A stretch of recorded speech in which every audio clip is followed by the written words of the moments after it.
So what we are going to do is we are going to understand pandas with two different data sets. One is what we're going to do, we have to have an introduction to pandas, and here we'll run reading data. Then we will run how we can understand data types. Okay. Then we will learn how we can create custom columns, or what we can say new columns. Before that, we will learn how we can index data slicing using ilock and lock method. Okay. Then we will see how we can create custom columns on a data set. Okay, understand data types. Okay. Then we will see how we can apply, or how we can change data types, how we can apply custom functions, how we can apply lambda functions. We will understand data summarization using group by, and if time permits, pivot. Okay. Then then we will understand what we call as mean, how we can analyze data using pandas and numpy. Okay, so this is the plan. Okay, we'll cover this much, and if time permits, we'll see what else we can do. So in today's optional thing, we have, okay, there is one thing that's remaining: writing data. We have read data, we need to write data. Okay, then we will understand reading data from other than CSV or Excel. Okay, then we will see applying rolling functions, and then what we say, creating lag variables for time series analysis. Okay, this is what we are trying to do today. Okay, and then and for the statistics part, we will have what we have in today's session. Let's see. Okay, we have data distribution, inferential statistics. Okay, we'll have data distributions. We'll see different type of distributions like Gaussian distribution,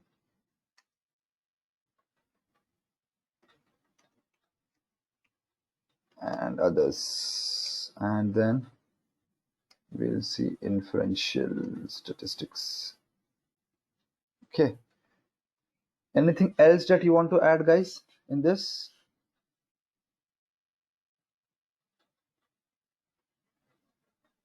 Anything else? Put a yes, no on chat, or you can unmute yourself and tell. Hello sir, pandas में data frame भी है ना? हाँ, pandas, when we say pandas, we always speak about data frames and series. Okay. We will also have date handling here. So then we'll look over here specifically date time package. Okay, So this is what I'm trying to cover today. So anybody have anything to add to it, or are you aware of all these things in Pandas, or is it new how it is?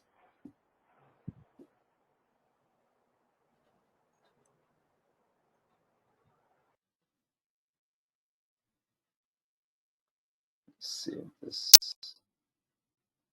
Save this. We'll get back to this.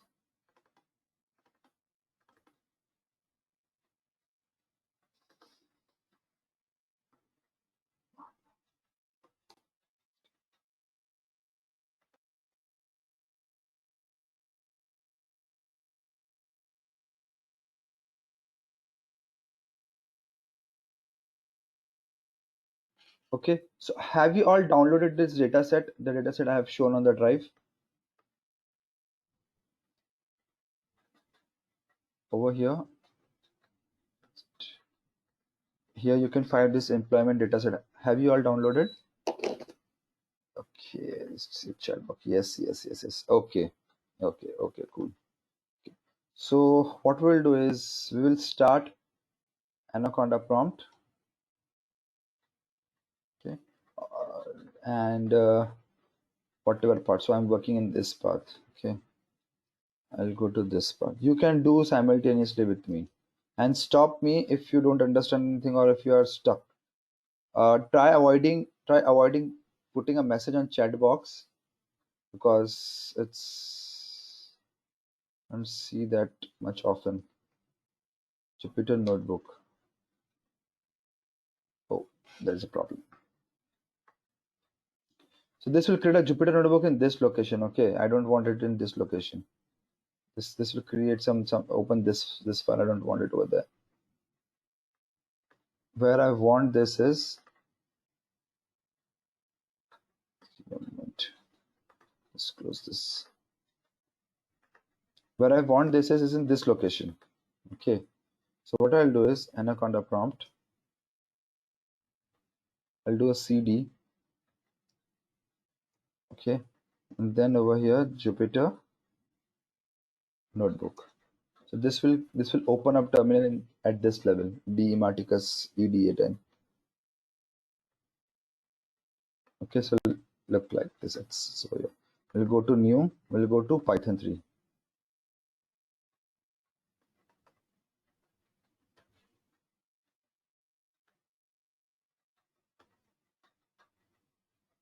Okay. We have introduction to Pandas. We missed one important thing. For this, somewhere over here, creating custom columns, we'll have something called as handling missing values. Right, we missed this. Okay. Now, what we want to do over here is we want to read file first of all. So first of all, we need to import Pandas. Import Pandas as PD. Okay. Okay, so this will import Pandas to my Python. Now I need to read Python. So I need to read the file employment data. Now for me, the employment data.csv sits in my this folder somewhere over here, like this here it sits, employment data.csv. So I need to read it from here. So how I can do this? You have to do a shift right click. Okay, you will get a path, copy as path. Okay, so you can copy this path and like this. You'll just paste this. So this is your path. Okay, now my df is equal to data frame, and I know that my file is a csv file. So we'll first understand reading data. Reading csv file. pd.tab. If you do tab and do read, so in read you will get various options, right? Like you can read from tables, data type, SQLs, SAS, pickle files. You can read JSONs. You can read HTML files. You can read feather files. So mainly we use this Excel CSV, SQL and HTML. Okay, so I'll do this CSV. Okay, and I'll pass the path name. So now my file is into the system. This is pretty simple. Okay, now I have read my file over here. So how I can visualize my file, or I can look at the starting datas. Okay, so it is df.head. So I can get some top 5 rows of this. Okay, now you can see over here that there is a column over here like 0 1 2 3 4 5, and there is this. So these are called rows and these are called columns, right? Okay, now rows are identified with something called as index. This is 0 1 2 3. So this first column you see, this is called as index of the data frame, and this is called as columns of the data frame. Okay, fine. Now there are multiple options while you read a CSV file. Okay, so if I do a help and pd.read underscore CSV, okay, there are various options that you can see, like various attributes that we can assign to it, like use calls, okay, names, index calls, delimiter, then header infer skip rows. Okay, so we try to see these these things one by one. Okay, let's do this. Okay, we will first try to use what is called as index call. Okay, now I again read my data frame using index call option in read underscore CSV. Okay, so df pd.read underscore CSV, my path, and then index underscore call. Okay, just give me a moment.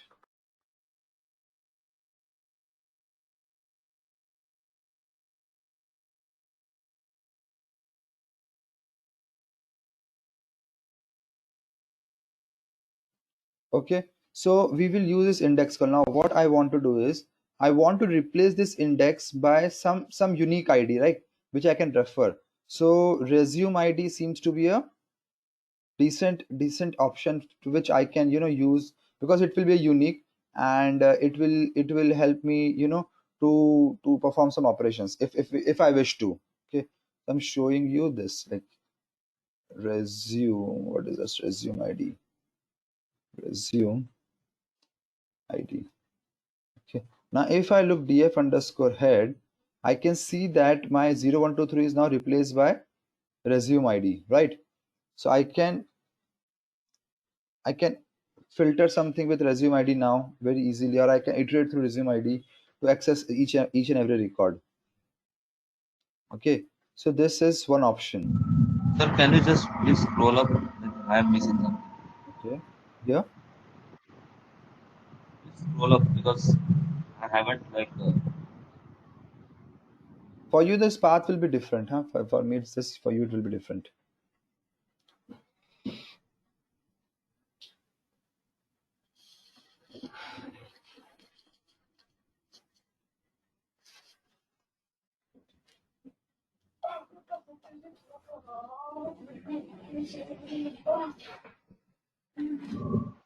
Done. so directly we can do it. Huh? Like df equal to pd dot read underscore csv file name. If I am keeping that same the same file in same folder. Yes, you can do it. So if your file was here in this folder, Uh, like where is Semanticus? Yeah, over here. Okay, if your file would have been in this folder, you could have directly read it. Okay, yeah. you don't have to put this file name.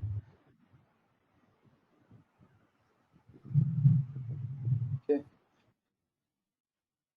understood how we use index column, index underscore call option. Okay, Now let's use the same concept and do something. Okay. Where is the file? MSC PDA and employment data, right? I have this file. Now what happens is, while generating this file, or while whoever was creating this file, you know, he did something like this. Okay, I show it to you. What he did was, there were some blank columns at the top. This happens usually. Okay, there states some blank columns at the top of the data frame. Okay. Okay. Now I have copied my file into this folder, so I'll directly read from here. Okay. So we will use when there are blank rows in the top of data frame, data in the file, we use skip rows.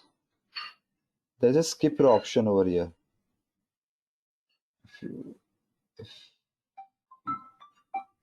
Can we search the a unique number like we do in SQL? you need, Like if we want to search any selected resume ID, so how can we search that using syntax? you want to search as unique resume ID. Yeah, if we want to select any unique resume ID, we want to search. So how can we sort that? Yes, we'll see that how we can. Just give me a moment. Just give me a moment. Okay, Okay, sure, sir. I'm Yeah. just actually, my uncle got admitted yesterday for corona. So that's why. Just give me a moment.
Sorry guys for that. Okay, so what we'll do is we will do some skip rows. Okay, so skip rows basically will try to skip this top line. Okay, we will try to do that. So now if my file is in this particular folder. Okay, df.pd.read_csv, and my file employment underscore data.csv, skip rows. So there are few things like skip lines, skip rows. So we'll use skip rows. We'll try to skip top 3 rows. Okay, df.head. Now you can see that if I skip top 3 rows, I have this third column coming in over here. Okay, let's see why it's happening. First, I'll read data like this, like if I've saved the data or not. Okay, by default it's reading from, like it's skipping these blank lines, right? Okay, even if there is a what we can say something like this. Now if the data is like this, like my header is over here, but there are some blank lines in between. Okay, let's see what happens. Okay, you can see that there are nans coming. So in that case, you can use skip blank lines equal to true, and then it's not still working. So it's taking a nan, everything is nan. So then in that case, you need to, what you need to do is, in this case, you need to you need to then skip rows. If I do something called as skip rows, okay, and if I do 2 rows, let's see what happens. Okay, it will skip those 2 rows. Like it will, what it will do, it will while reading, it will skip these 2 rows. Sorry for that. It will skip these 2 rows and it will take these rows as your header column. Okay, so you can play with these options. Like there is an option called as use call, right? Use calls. Now suppose you have a very big data frame to read, okay, and you want to read some specific columns out of that. Okay, so we will see use of when you need to read some specific columns, then df equal to pd dot read underscore csv.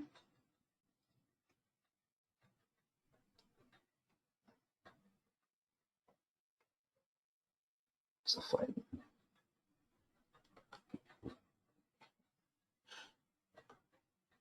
Employment data dot csv use calls.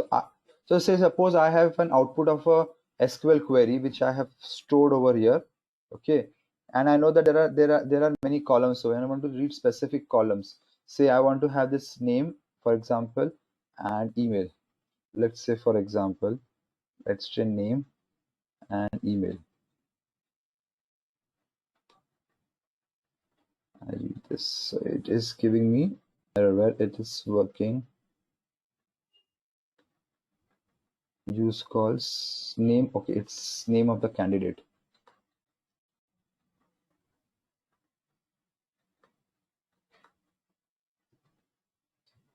Now, if I look at df.head, you can see it has read only those 2 columns. Okay, so this is used when you have very large number of columns and data size. Okay, understood till here, right? What are different options while reading a CSV file?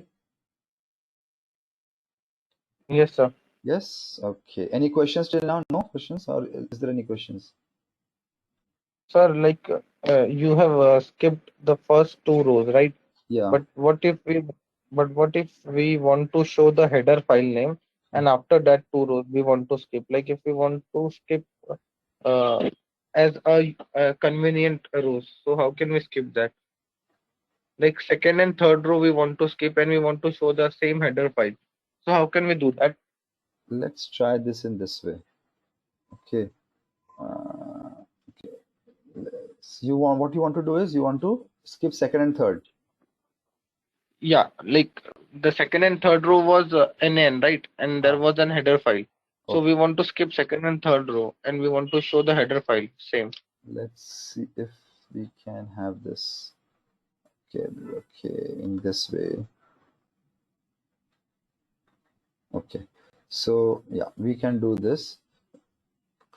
So there are some blanks. Okay, you want to say you want to skip these 3 lines, right? Yes, sir. Okay, so what we can do is, so I just read this file first. Okay, when I read it, I saw that line number 0, 1, 2, 3 are NNs. Okay, so how I can do it? Blank. Blank, yeah, blank or NNs. So how I can skip rows? I can pass the index. Like from here, your header will be 0, and from that it will be 1, 2, 3, right? Okay, your in your data frame, your ideally your first line is your header, so that will be 0, like 1, 2, 2, 3, 4, 1, 2, 0, 1, 2, 3, fourth index. Okay, now if no, okay, it's not taking this. So 1, 2, 3, and 4, like this. Okay, now I'm seeing, so I did this and my blank lines are gone, but I can see that the first record is also not visible, right? So I'll Yes. just remove this 4 and again try. Yeah, now you can see that it's there, like data from the first record, Ishwaran. From here we have the data, right? Yes, sir. This answers your question? Yes, yes. Okay, Perfect. perfect. Okay, now we have covered almost all things that the problem that you will get while reading the file. There is one problem, if I don't know if you'll get it or not in your lifetime, or if you can get, there's a one problem called as encoding issues. Okay, so whenever you try to read the file, it is in some different encoding and you get an error called as encoding UTF-8 error. Okay, so at that time what you have to do, if you face UTF-8 encoding error, this is an error because Python is able to read only UTF-8 encoded files, right? So in that type you have to convert the files encoding while reading it. So how you can do it is employment data. What is the file name here? Okay, employment.csv, and there is a command called as encoding.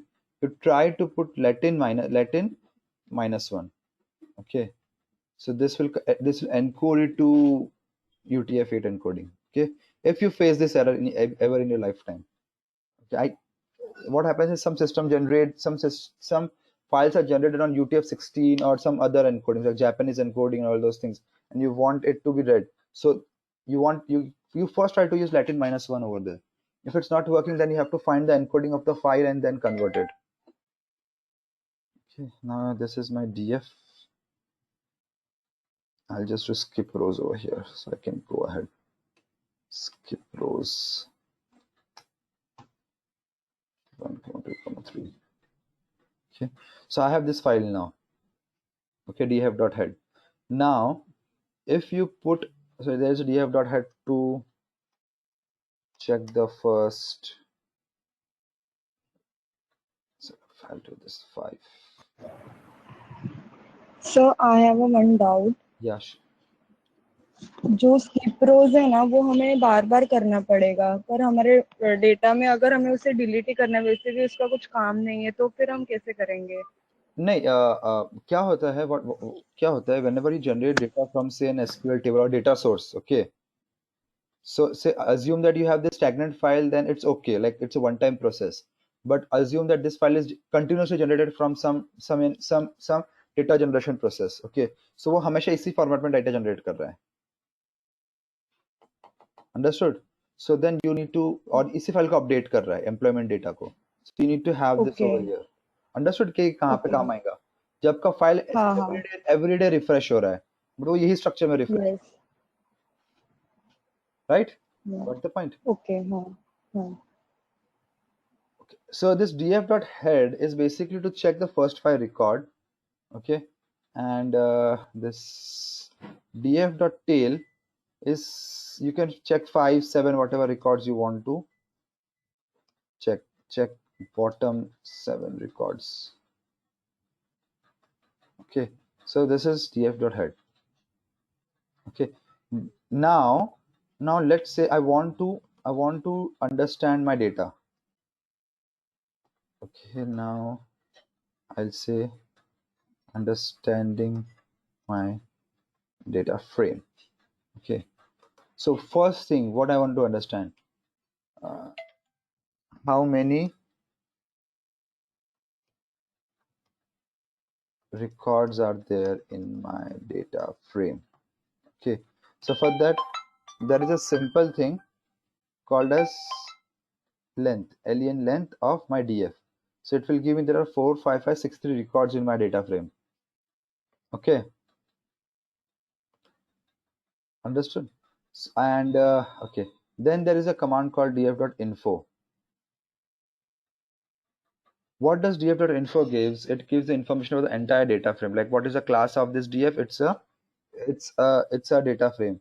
Okay, now look at these records. Okay, now over here there has to be at most 4 5 5 6 3 non-null object. Okay, because your total data frame entries are 4 5 5 6 3, right?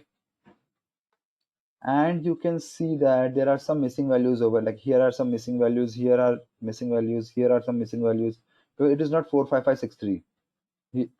Okay, so you can get a clear idea like there are some missing values in your data frame and what are data types of each of the columns. Okay, and how many columns are there? Got the point over here? Yes, sir. Yes, sir. Okay, now we will come to handling missing values in a later stage. Okay, right now I'm showing you this, like understanding my data frames. Okay, right. We have understood this. Now let's say I want to get my column names. How I can get it? So df dot columns. Okay, if I do this, what I get? Let's see. It will give me an index, like, because this is also an index, like the columns. So this row, this is, though we call this as columns, but this and these are basically indexes to, you know, pinpoint the data. Like we saw in matrix yesterday, we have rows and columns, and then we have, you know, like a11, a12. So in that sense, this is like two addresses to reach this particular record. Like if I want to reach Satish Sahit Kumar, okay, I need to go to row number 4556 and column number 2, or the column name of the candidate. Okay, in that way I have to go. Okay, so this is how I can get the column, and then if I get values, I'll get an array. Okay, I get an array of all the column names.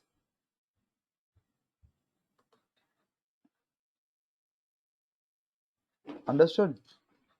And then we have something called as describe, which basically describe all the numerical column. Okay, so there are only two numerical columns in that. You can see it from here. Like there is one int 64 and one is float. These are two columns which is of no use to us. Like one is serial number and one is mobile number. So it will not give any good insights to us. But yeah, you can get some insights like count, mean, standard deviation of that particular column. Okay.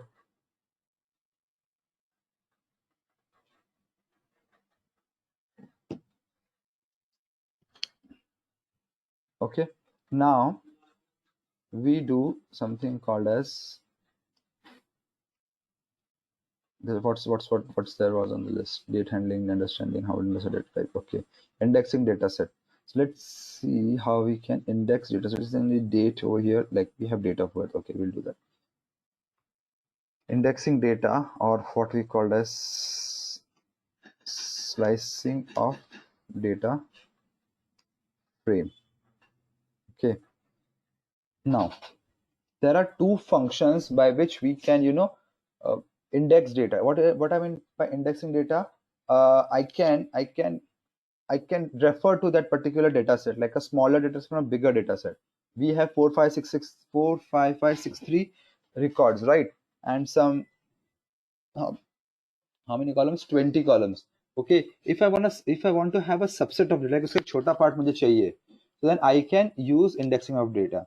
Like, okay, so now indexing of data is done in two ways. One is an iloc function. Okay, what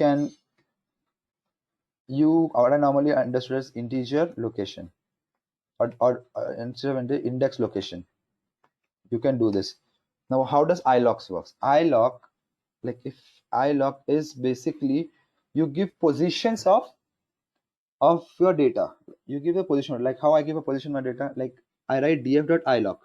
Okay, and this, okay, this will give me the entire data frame. Okay, so if I do this, this will give me the entire data frame in iloc. Okay, now I'll go to a different version of that iloc. Now the first argument is row, and second argument is column. So I want 0th row and all the columns. So this, like if I have a colon with no figures on front and no figures on the back, that means we need to access the entire row. Like this means I have to access the entire row, all the rows, and this means I have to access all the columns. Okay. Now I do something like this. So what it will do, it will get the 0th row and all the columns. Okay. So it will be like this. It will get me the 0th row and the first column. Okay. Now I do like this. Df put lock, ilock. I do something like this. So can you tell me what will be the output for this? Anyone?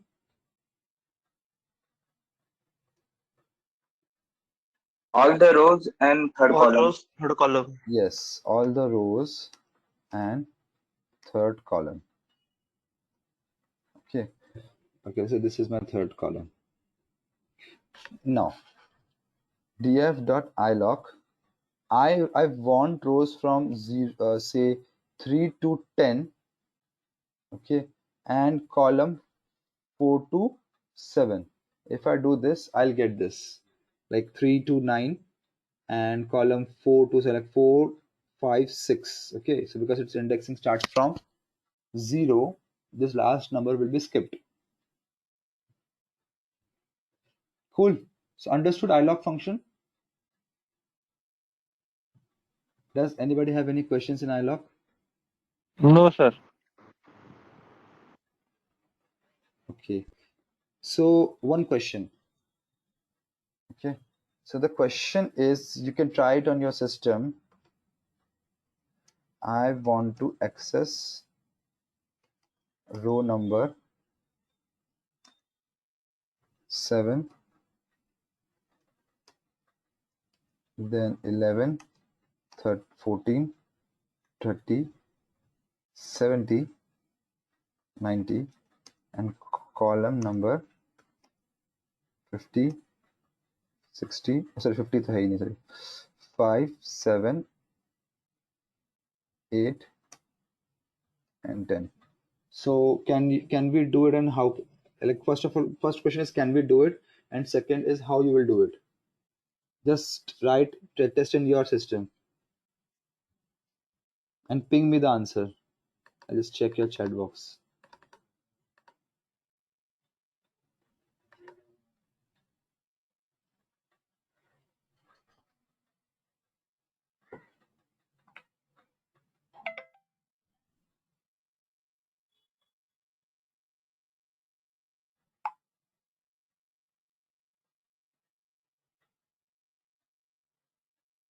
Can we do this?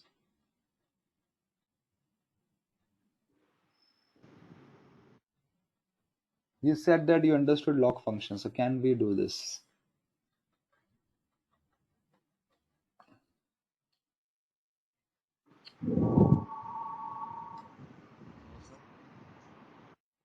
Guys, yes, no, anything? No, no. No. Okay, how many says no and how No, many sir. says yes? We have 19, apart from India, we have 18 people. So how many says no? Put on chat box, like if you say no or if you say yes. No people will tell me why no, and yes people will tell me why yes. Okay, Rahul Reddy says no. Okay, who else? Come on, at least put on chat box. Sir, you log. Sir, can you repeat log function? We have not covered. You mean to say log for iLog function?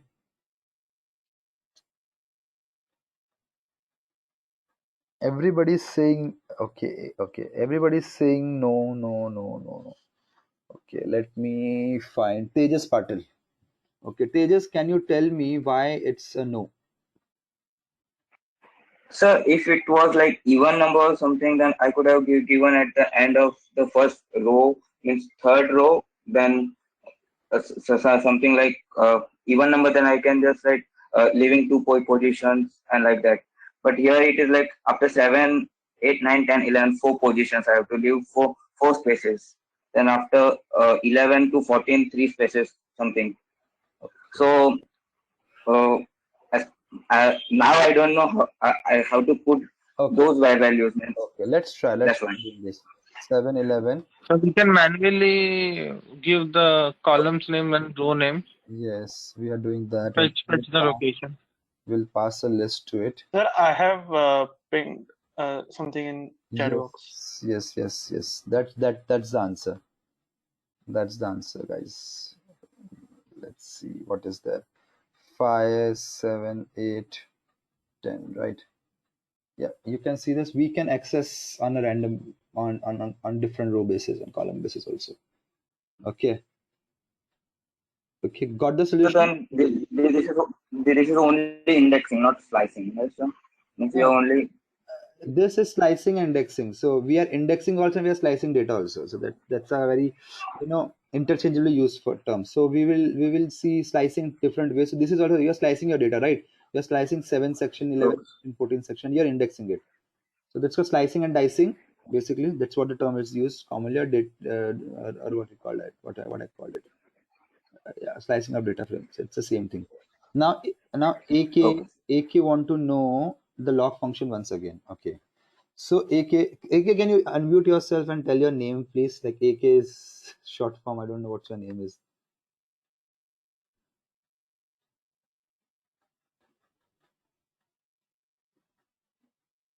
AK. AK don't want to unmute him. Okay, there is a message. AK is Akansha. Okay, I thought that's a boy. Sorry, Akansha. Okay, so Akansha, what we have is we want to, refer to a specific. No problem, Akansha. No problem. If you have a mic problem, I can understand. So, what is iLog?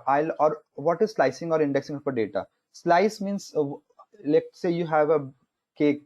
Okay. You slice it, right? You create some parts out of it.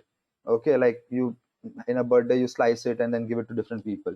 So, slicing and dicing is the same thing. Okay, you want to make parts of the data, right? Some smaller parts of the data. So how you do that? There are two methods. One is lock, one is ilock. Okay, so we are now studying ilock. Now ilock is basically index location. Okay, what is the location of your index?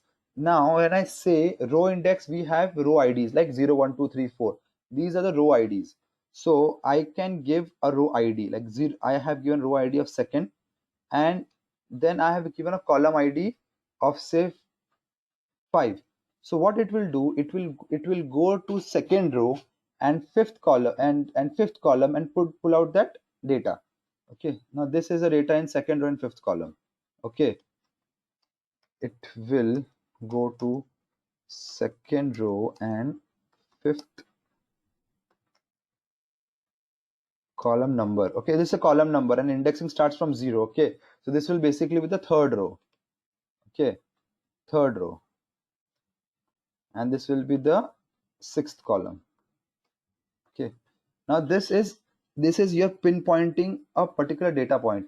Now if you want the entire row, you put like this, like if you start from 2 and go to the end, and if you want all the columns, you do like something like this. And you can see you started from if you started from second row and you went till the entire data frame, and then you start from fifth column and you go to the end of the data frame. Okay, so that's how ilock function works. Akansha, did you got it now?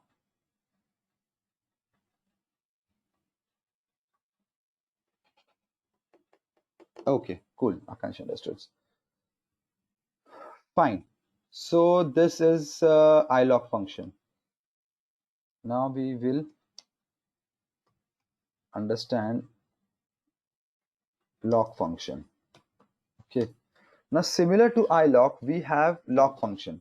Now what does lock functions do? It is similar to ilock function, but here we give column names or row names. Okay. Say I want to have row from till fourth of my, like from 0 to 3, and I want some specific columns. What columns I want? Okay, I want column name, say email and work experience. Okay, email and work experience.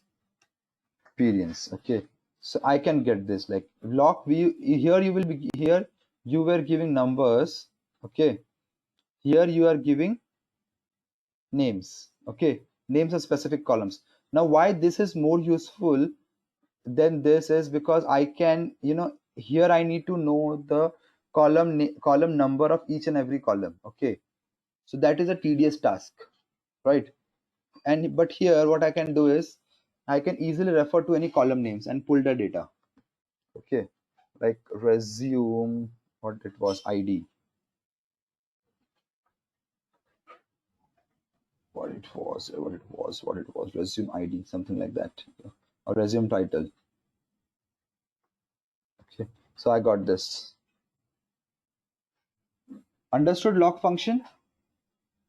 What is the difference between iLock and lock? Bro, can you repeat the difference once again? Okay, in iLock function we refer the data by the number, right? Like the index of that number, of that particular row or a particular column. Like if it's a fourth row, fifth row, sixth row, or if it's a first column, second column, third column, like with numbers, right? But in lock function what we do is we can give index name also. Okay, like email, I know this column name, that's email. I know this work experience is the column name, so I can give that. Now what is the benefit of using lock than iLock? I have 20 columns over here, right? And I got a data request that I want to understand. Okay, data from email, give me all the data with these columns: email, work experience, resume title. Okay, so how I can do this? So I need to first, so these all are different column names, like email is here, okay, these are here, but some column like we saw over here, right? We want to have 5, 7, 8 and 10th column. Instead of this, if I would have the name of that column, like if someone would say I want mobile number of a mobile number, email, experience and current location, I want these 4 columns. Okay, so what you would have done if you would be using iLock function, you would have first first get this column dot values, and then you have find the index numbers of it, and then you have put it over here, right? That's what you would have done. Instead of doing that, lock function provides you with the flexibility. You can give this in this way, right? You can give the column names to refer particular columns, and in similar way to refer particular rows. Similarly, we can do for specific email ID and all lock function. For specific email ID, no, Like lock function will not provide you, filtering capability. Like what you are saying is a filtering, right? Data filtration, right? so, like if you want to slice a row with specific number, Specific. so we can do So this. Like let's say you want to slice a row with specific email. Okay, so how you can do this? I'll show you lock in column also. Okay, so there is a function called set index. Okay, so I'll just say df2. I don't want to. So df.copy will create a copy of my data frame. Okay, so this will create a copy of my data frame, right? Now df2 dot set underscore index, I'll do email, and in place equal to, now in place is an operator which do operation on the entire data frame without we want to refer it. Okay, so now if I do df2 dot head, you can see that my email address is over here in my index column, right? Understood? Yes. Okay, now I want to pick some specific index. So particular email addresses, that's what you wanted to ask. Let's say I want to have this email. Let's see if we can pull it or not. Okay, and what I want is column of, okay, what was that, top columns. We want these columns into this. If you can pull this in this way. Okay, so it will give me a key error. Why? What is the key error? Parent list missing with labels is snow. Okay, index email. So what it wants me to pass a list to it. Let's say if we can do this in this way. I'm not sure what I'll be able to do it. No, will not be able to do this. Passing list like to lock or with a missing label. There's a missing label. What is the missing label? Okay, okay. There's a because email we have already converted to index, right? So I cannot take email over here. But if I do this, yes, I can pull the data with. This is what you wanted to ask. Yes, sir. Okay, so what I'm doing, if I would have a iLock over here, I have to find the row ID and then column numbers, and I have to pass this. But with dot lock function, I can set my index as resume ID, resume, and I can filter it also in this way, or I can pass multiple email addresses also, not a problem. Got the point? Yes, sir. Sir, So could you just scroll down? Scroll down. Down is nothing over here. So up. Up. Mhm. Scroll. Yes.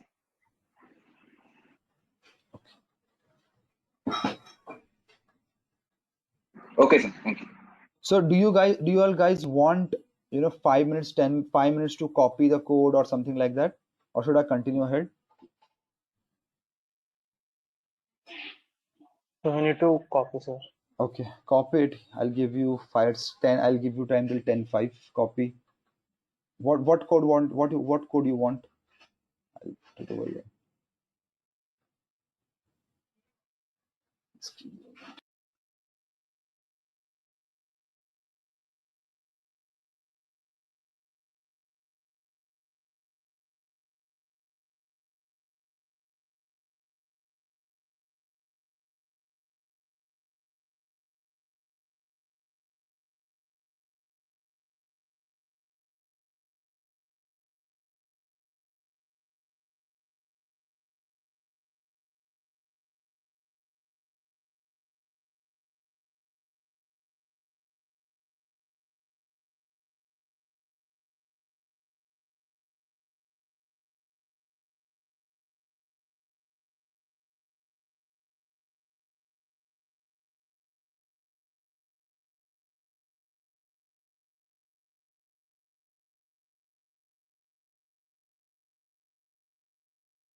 Guys, हो गया copy, or have you practiced it?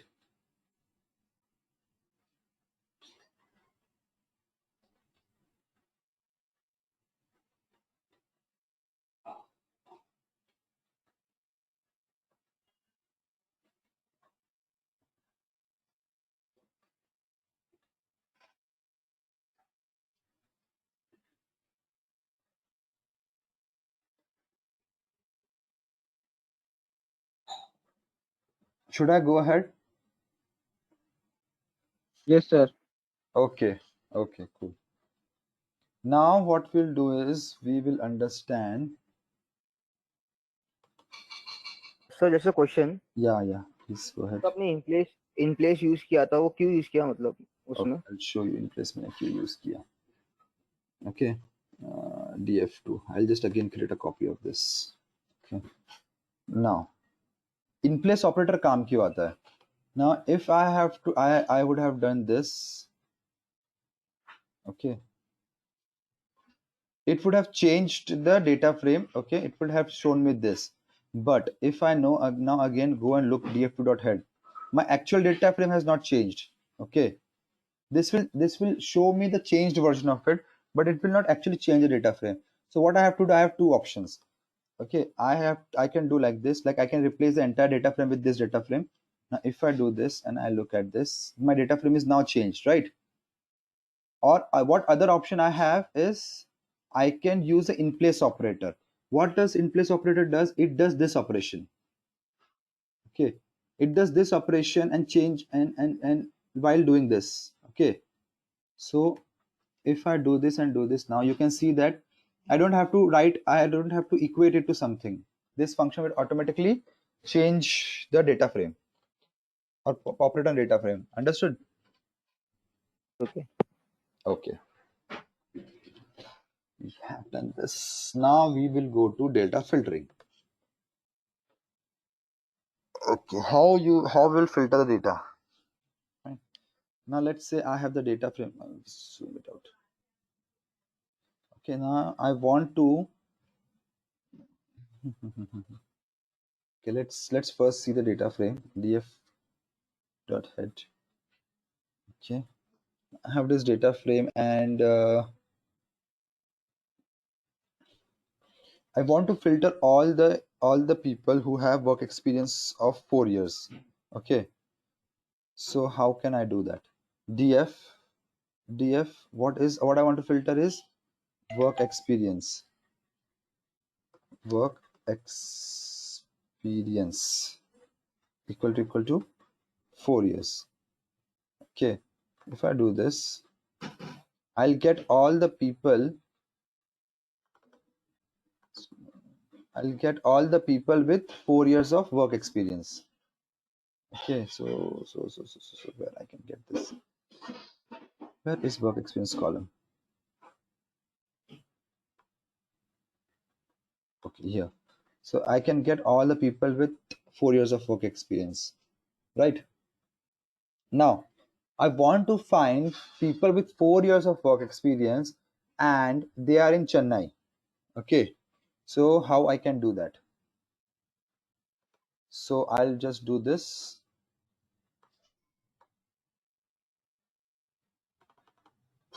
Okay, just make it in round bracket and they are in Chennai, right? Current location. And then again a df current location equal to Chennai, right? If I do this, I'm now getting all the people who are having 4 years of work experience and are from Chennai, right? Okay. So in the similar way, let's say I want to have people with 4 or 5 years of experience. I don't know what. Yeah, let's see what's there in the 4 year work experience column. So how can okay, finding unique in a column of data frame. That's pd.unique df.column name work experience. So we have 4 years of work experience, 5 years of work experience, 6 years. Okay, so I want the people who are having 4 or 5 years of experience, okay, and are from Chennai. So 4 years of experience or 5 years of experience, okay, and are from Chennai. So now you will get those records like people who are having 4 years of experience or 5 years of experience and they are from Chennai. Okay, fine. Now let's suppose you are facing a challenge that you want to have people with 4 in this data frame. We want to have people from, let's say we'll see what are the cities. So how I find it, pr.unique df and what's the column name? Current location. Okay, so we will see df at current location. So these many locations are there. Okay, and I wanted to find out people from say Kannur, Uti, Tenkasi, these these many cities. Okay, Patiala and all, whatever this is. So would I be writing 1 2 3 4 5 6 7 8 9 10 11 odd statement, or there is a simple way to do it? I think I have shown you the simpler way to do it.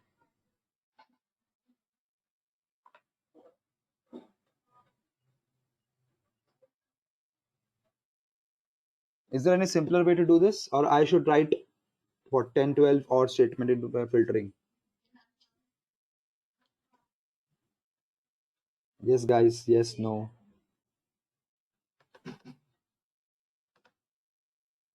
Yes or no? Do I have a simpler way?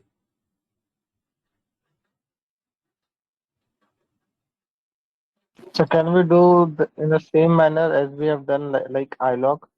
We can simply put comma and But put all the I don't want to make this as my index. For that particular solution to work, I would require to make current location as my index. I don't want to do that. I don't want to change my data frame. Kaustubh said yes. Rahul, okay, Kaustubh says yes. So yes, Kaustubh, how we can do that?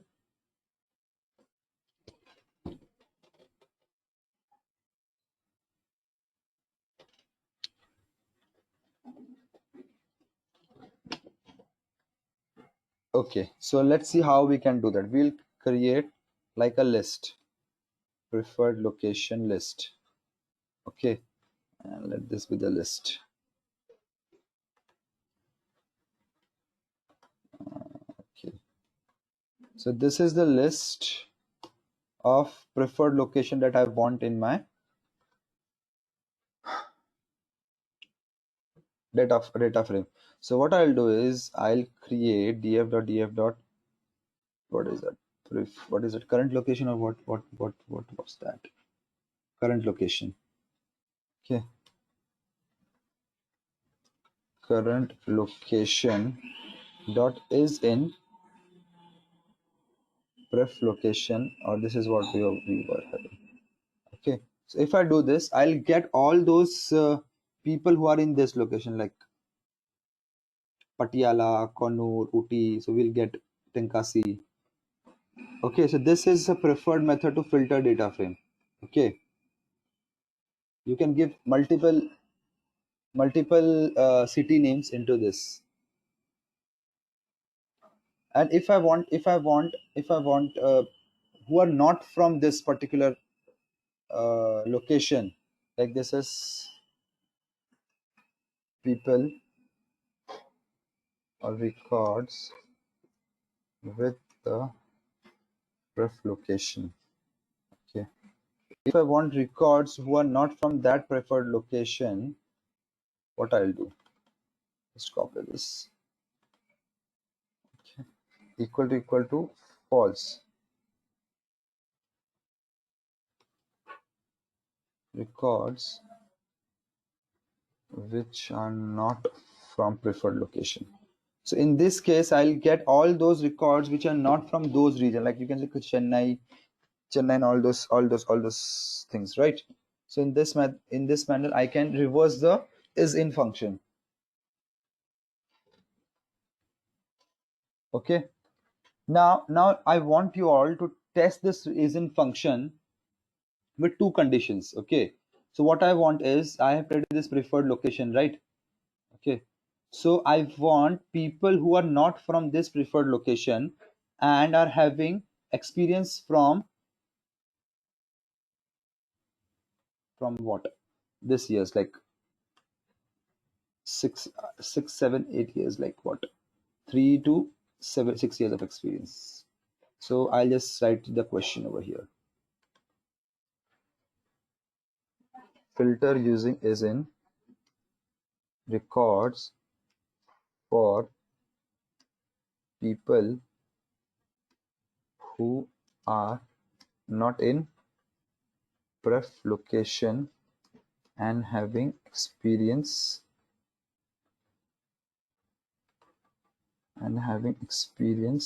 as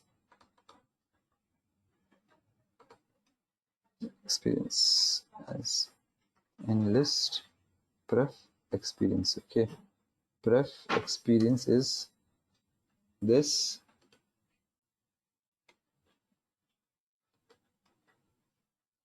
Okay, so this is the pref experience. Okay, and pref location is what we have at the top.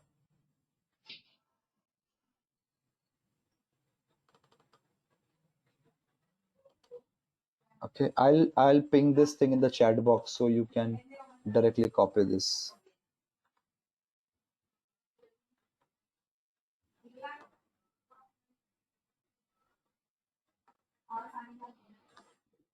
Okay, this chat box. Okay, this is your pref location and pref experience, and this is your pref lock. Okay, now filter this. You have another 4 minutes to do that.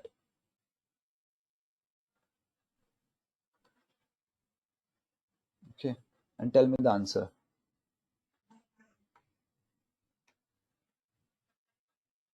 Tell me the number of records that you get using length command.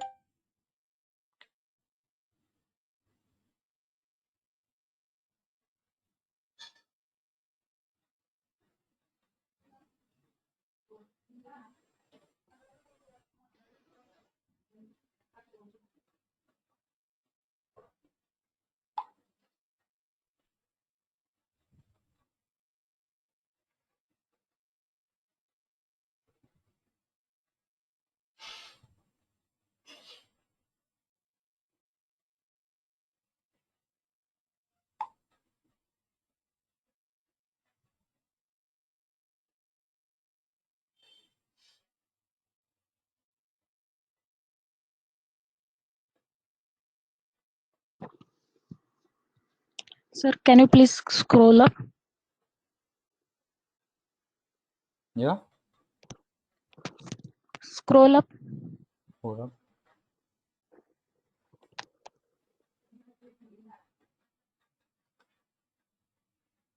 It's okay.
Rahul says 7597. Okay, Rahul.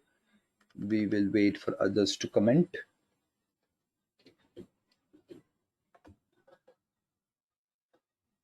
Then I want to check. I have not checked. It's in not a preferred location. Equal to false.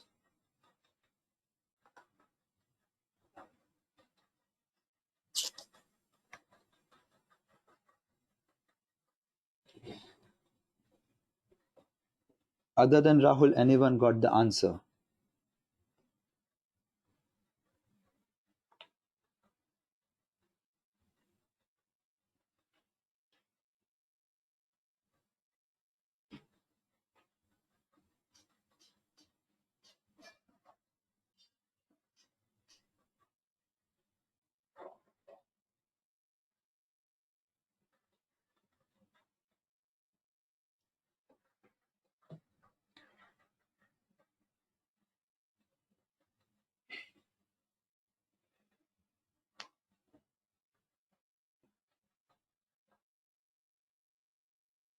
Guys, did you got the answer? Are you stuck? What's the status? It's not that difficult, guys. It's simple. To put and. So could you just scroll up to that unique? This one? No, sir, unique one, where you remove the preferred values, When I the preferred location. Okay. This statement. Yes, sir.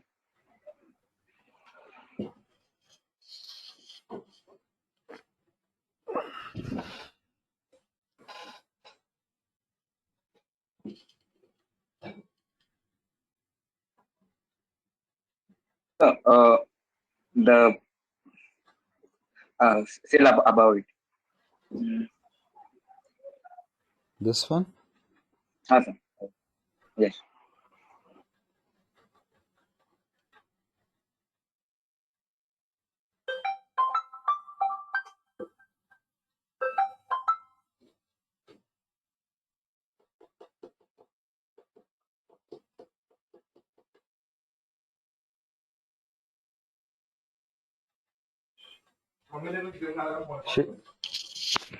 शफकत दी है.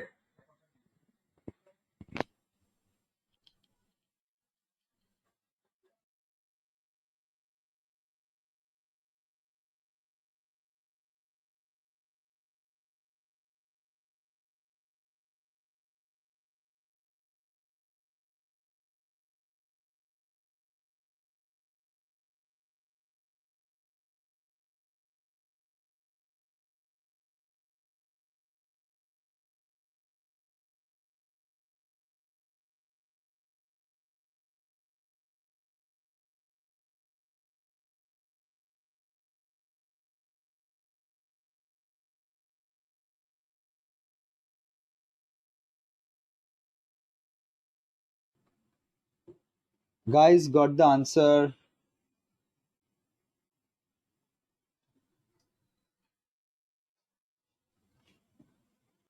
Let me try.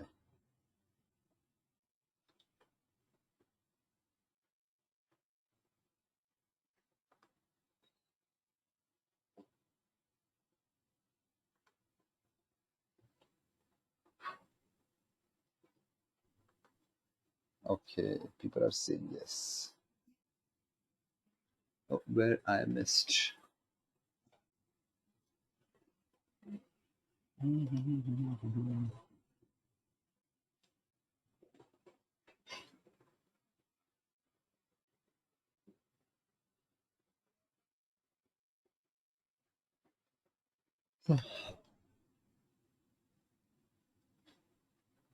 I'm getting 0, you are getting 7597. Why is it so? Because current location के जगह पे work experience आएगा DF के बाद. Okay, my mistake. Work experience. 4577 and 4597. ठीक है, तुम लोग का 45 मैंने डेटा को डिलीट किया रहेगा, might possible.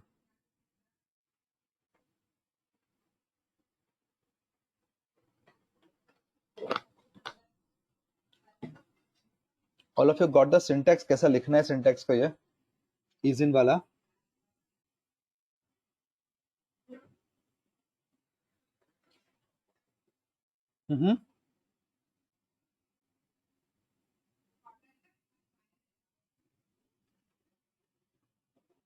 Okay, cool. So with this, we completed filtering of data set. Okay, so index slicing, dicing. So this section we have completed. Now we will work on like 1, 2, 3, 4, 5 datetime package and all those things. Okay, handling missing values, creating custom columns. Okay, we'll take a break at 11, guys. So we have another 40 minutes to do. Okay. Sir, do we have syntax as we have in SQL query? Like if we don't know the exact name of a column or the column values, so can we use the syntax as we use in SQL query? We have, yes, I think we can use with help of regex. Let's see. Even I don't know the answer for this. I can search it. Like function while filtering data frame. I can write the SQL queries also. I'll show you if you can write SQL queries to filter data frame also. Let's see. Okay, this is what we read. Okay.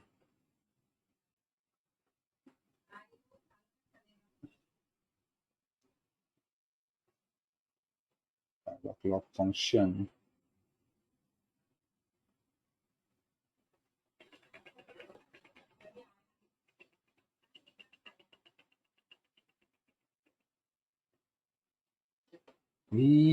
Let's try to use df.query. Okay. Let's try to use df.query. There is something called as df.query. Okay. What is this? Now, if we do df.query, okay, and work experience, or let's not say work experience, like, I don't know if it will work or not. Like 5 work experience, like if Sir, experience and N is missing. okay, experience like 5 years. I don't think so like will work in this manner over here. You can write SQL queries, but then let's see. Let's try to solve your problem. Filtering data frame using SQL query.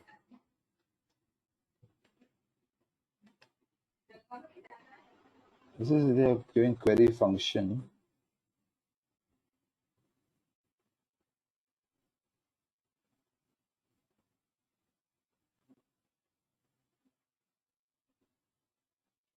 Okay, my mistake. There is a one thing we need to do. We need to put it in quotes. I need to put something like this.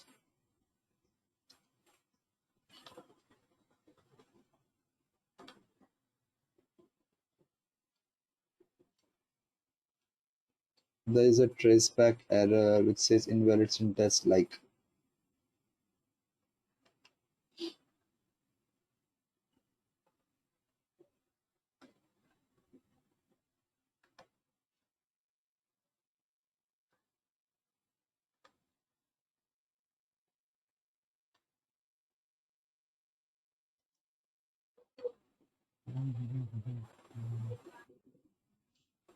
It's very tedious. Like, I don't know whether you can do it like we do in SQL.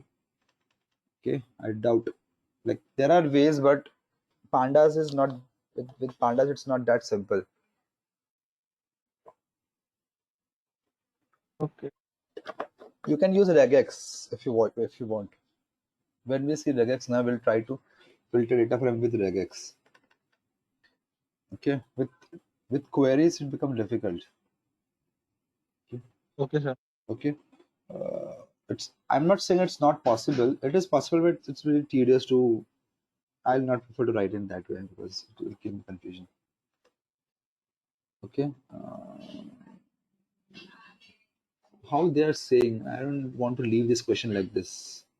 Let's. Okay, they are saying put country name without this. Let's try one. Let's try once more.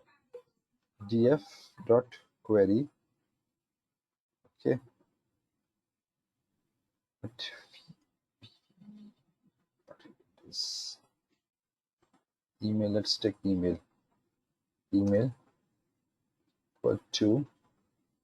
What's there? Let's see. You want one equal to double equal to what they want double equal to.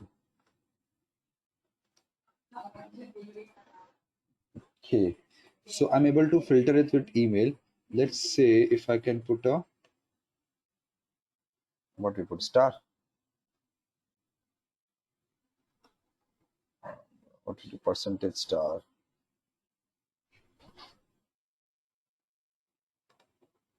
How you put character? Because I'm not that familiar with SQL this way. Like it's how we can put wildcard characters.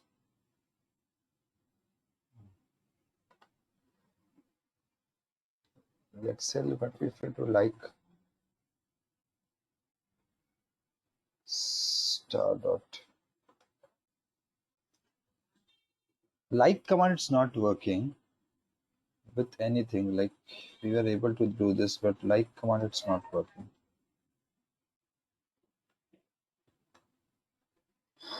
No, like is not working. In command.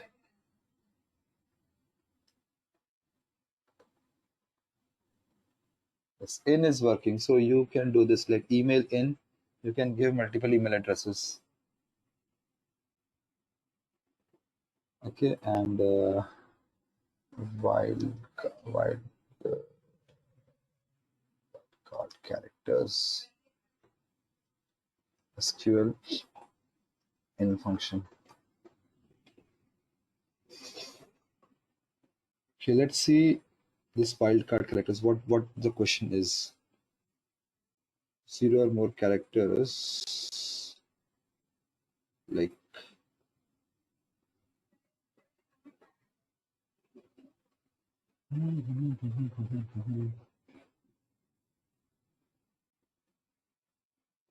@gmail.com, like percentage @gmail.com.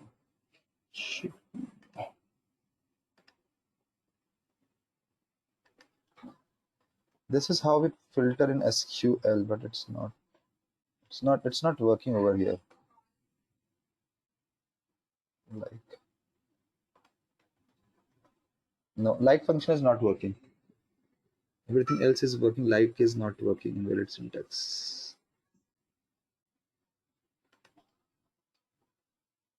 Do you have SQL in your content? So can't we write direct SQL query in Pandas? You can Like the direct, we use the syntax as we use in SQL. okay, use Select statement, SQL syntax to query SQL query. pandas data frame. There are some thing available. Let me check.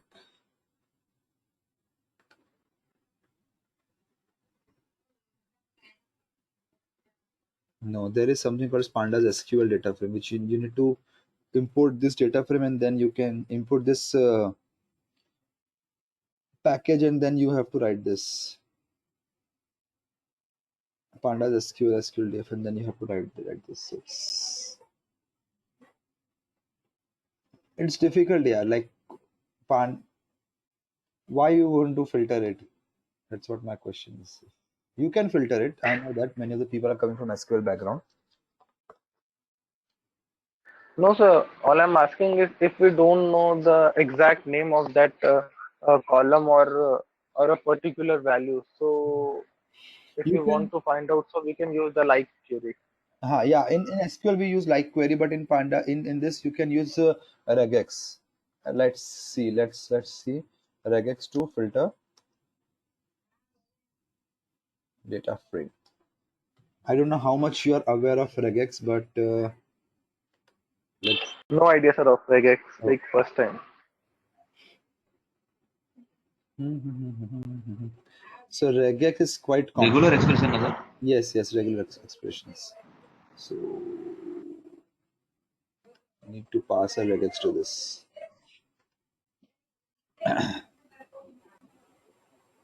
Okay.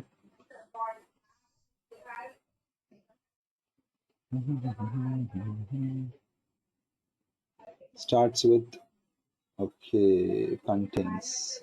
Let's try filtering with this. Okay, regex. So there is a tool called regex, online regex. I'll quick introduction on regex, what it is. Okay. So we have some email abc@gmail.com, abc_2@gmail.com. These are some, and abc@yahoo.com. Okay, now I want to select anything with @gmail.com. Okay, so first of all I need to select Python over here. Python 2.3 fine chalega. Then star will select any character. Okay, have to start the thing. Is this cap symbol keyboard? Okay, starting with, so this is starting, and you can see the expressions over here, like what it is. Okay, character A to Z. Then I need to select any number of characters. It's giving a pattern error. I need to select, let's say @gmail.com. This is what we want at the end, right? So I want my string to end with this. So it is saying 2 matches found. Okay, these two are, it is able to find, like anything ending with, but it should start with A to Z and star. Okay, now you can see that it is able to find 2 matches, but this first matches is what we want. Like we want to have A to Z. This is A to Z and any number of characters with this @gmail.com is a search pattern. Okay, so this is how we are finding it. And if I put, or we can put like this also, /w or small w. Okay, now with small w it is finding both the emails, right? Did you got this? Small w matches any word character equivalent to this A to Z, capital to 0 to 9 or underscore. Okay, so let's try to filter our column with this regular expression.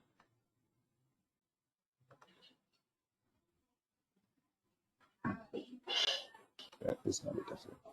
Now df dot email dot contains,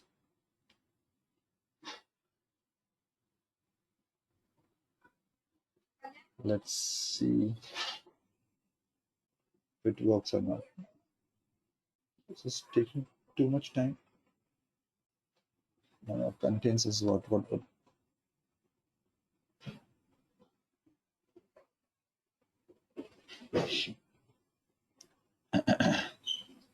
something like this, or what else options we have.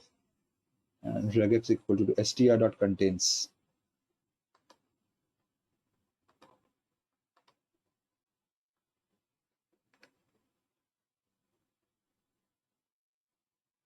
Str dot contains regex equal to true. Okay, now I did this and I'm filtering all the email address with Gmail, right?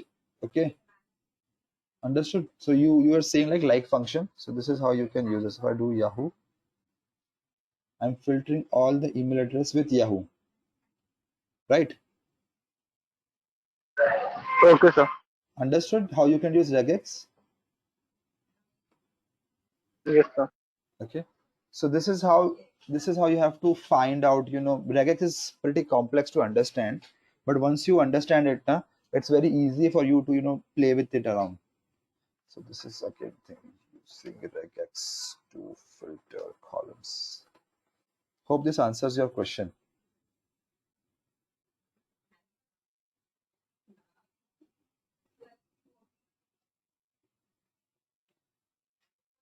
Cool.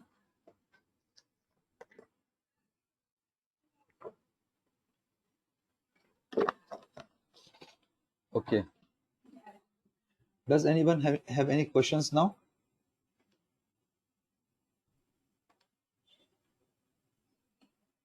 Akansha, Rahul, Kaustubh, Shubhangi. No sir, Adarsh, no sir. Okay,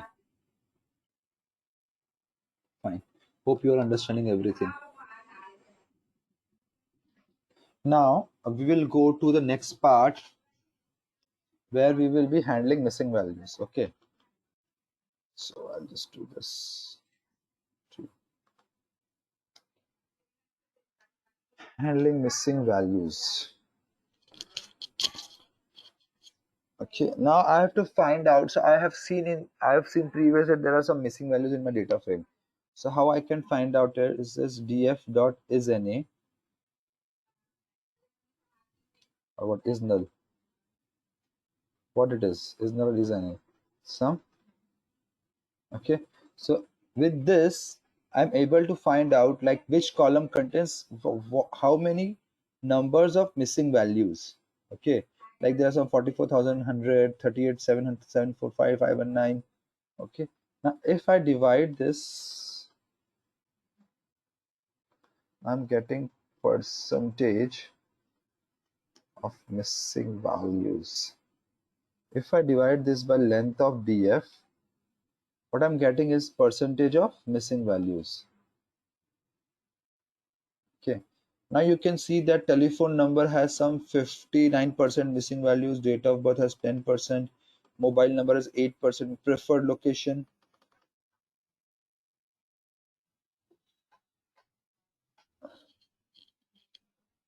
Hello, can you hear me guys? अमी मेरा phone दो जल्दी, तुम्हारे पास है, दो. हाँ. Hello.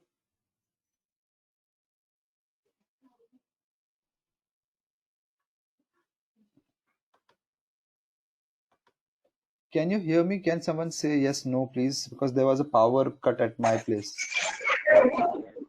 Yes, it was mute for like 30 seconds. Now I can hear you. Yeah, yeah. Okay, there's a power cut at my place, so that's right. Okay, so you Okay. understood this length, like we are finding length of, so we are finding percentage of missing at particular column.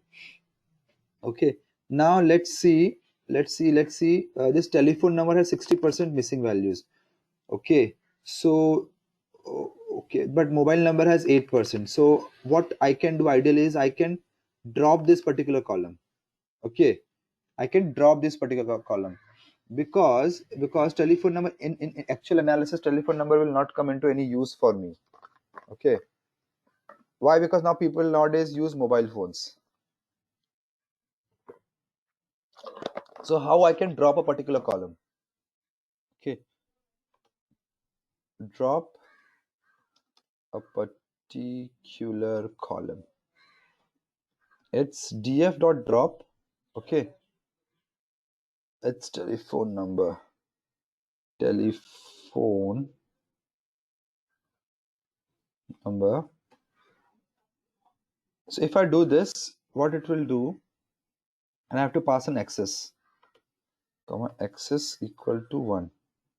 If I do this, it will drop the column, but not from the actual data set. It will give me a copy of that data set, like we saw with set index. So what I need to do is I need to say in place equal to true. So now this will be dropped. If I see again, I don't have telephone number column in that. Okay, now we say we'll go with current location. Okay, it has somewhere around 0.06% missing values. Okay, so what we can do is, now current location is what we can say, current location, preferred location 10% missing values. So pd dot unique df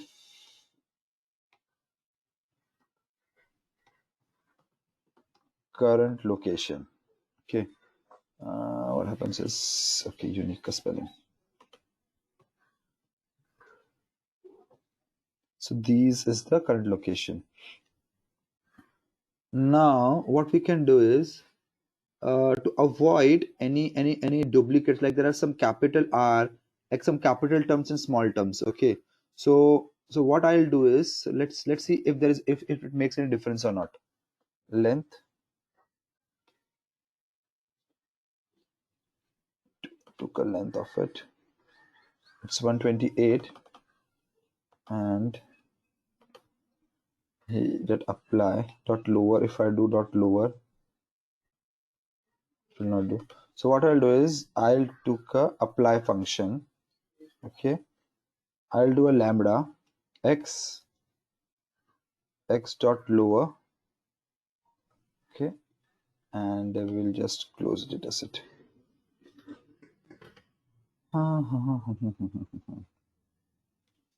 This and this attribute error. Okay, there are some numbers also over here in current location, so we can do this str. So if I do unique, I change everything to lowercase and then find a unique. There are 318. If I do directly, I get 328 of 328 unique values in that. Okay, so this is how I'm checking. This is how I checked if what you can say, uppercase and lowercase duplicates are there in data or not. ये समझा मैंने क्या किया यहाँ पे? Why I'm doing these two things? समझा आप लोगों को?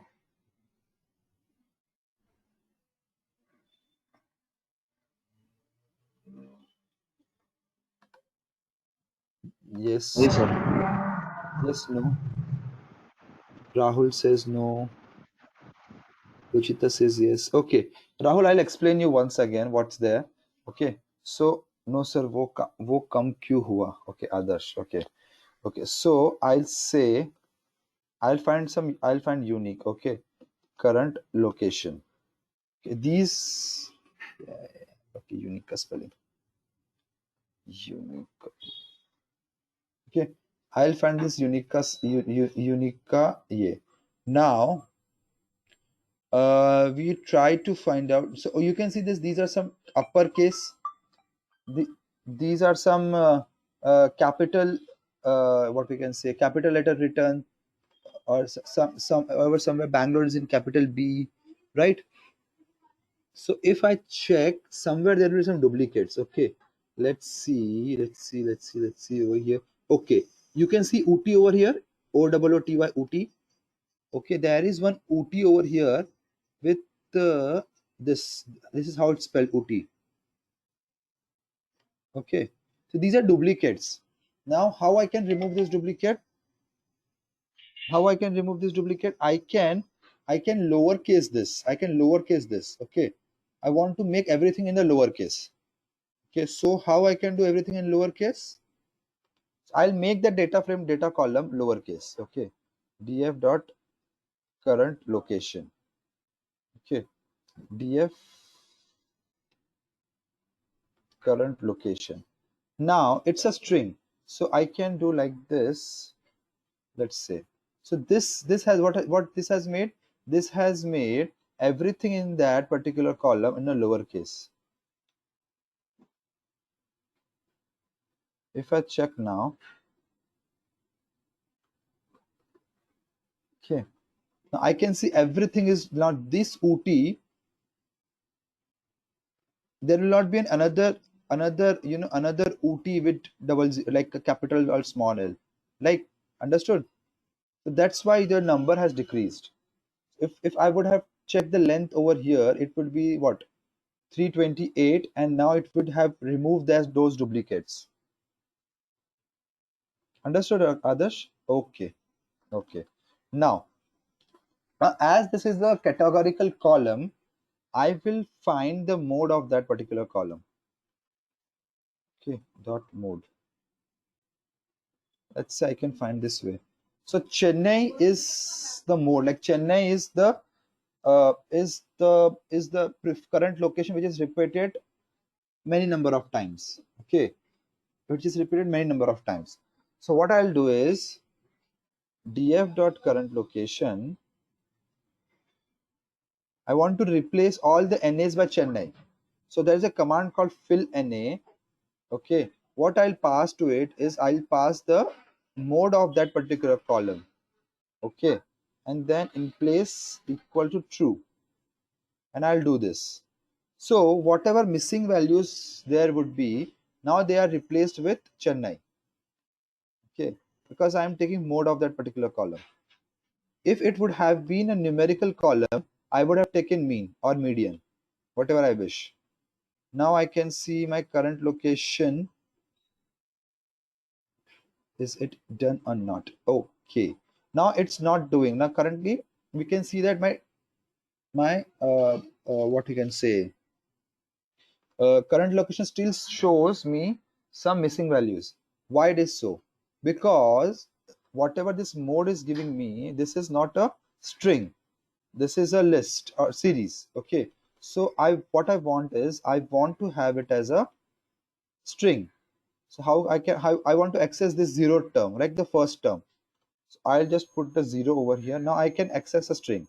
What I have to do is I have to put 0. Okay. When I put this and now I check it, I can see that my current location NAs are replaced to what? 0 0. Got it? How I handle the missing value and why I choose mode.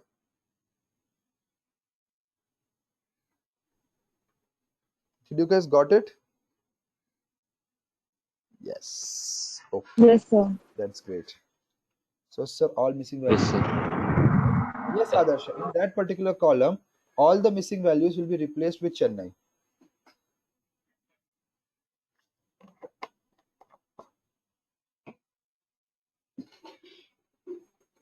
Okay. Okay. Now let's say in work experience, do we have some missing values? Okay. Okay. Now let's analyze this annual salary column. DF PD dot unique UNIQE DF annual salary. Now you can see this annual salary is in some 14 point something, and we have some nans over here, some plus over here, some spaces over here, right? What we want to do is we want to convert. So there are some uh, numerical things like junior engineer and this things also. Okay, so what we want to do is now we want to convert this thing into numbers. Okay, then it will be helpful for us to analyze, right? It in text format it's of no use to me because there's some USD 15 and all those stuff. So I'll write a function to this. Okay. Okay, so I'll write a function. So def to clean this. So my function will take like clean salary. My function will take salary in. Okay. Now what it will do, let's say it will say return float salary. Okay. Now let's say clean salary. I'll pass. So there are what type of things I can see. There are some USD things. Okay. There are some things with spaces. Okay. So I need to do this. Okay. So I'll just try to handle this. I'll first pass this whether it's returning me correct thing or not. Just check it. Okay. This says okay. Okay, it is returning. Now this condition is satisfied. Okay. Now this is condition satisfied.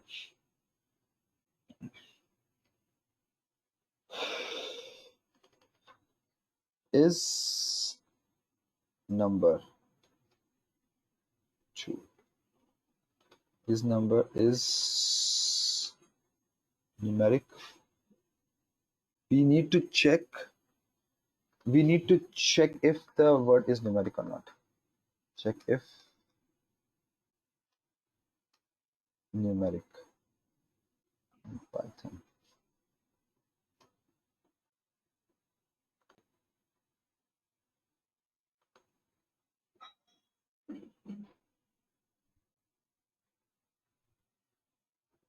Okay.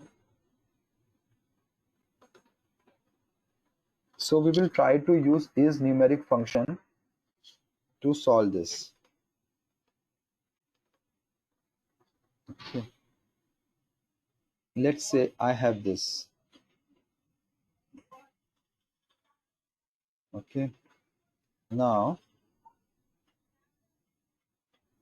what I do this is I'll take this string. This is my string. I'll first remove any spaces. We have learned this yesterday, right? So I'll just use this. string dot strip, it will remove any leading, remove any leading or lagging space, right? Okay, so this space is now removed. Now I need to some way to convert this USD 1.50 into a numeric form, like it should be 1.50. Okay, so now how I can do that? That's a question. Now if I try to split this on a thing, empty split separator.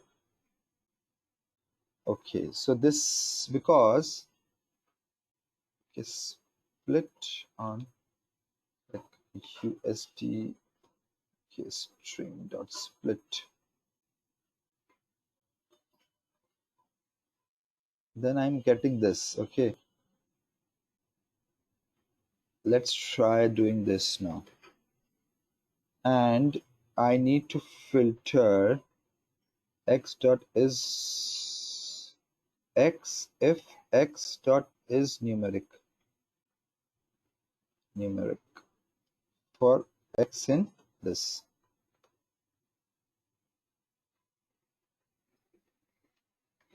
Okay.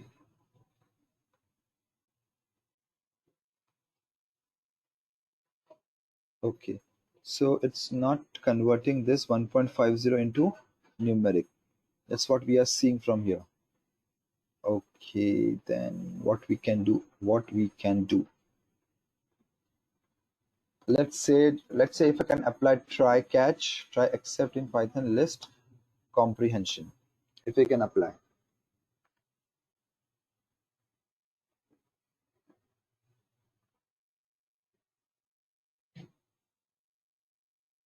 If condition. Okay.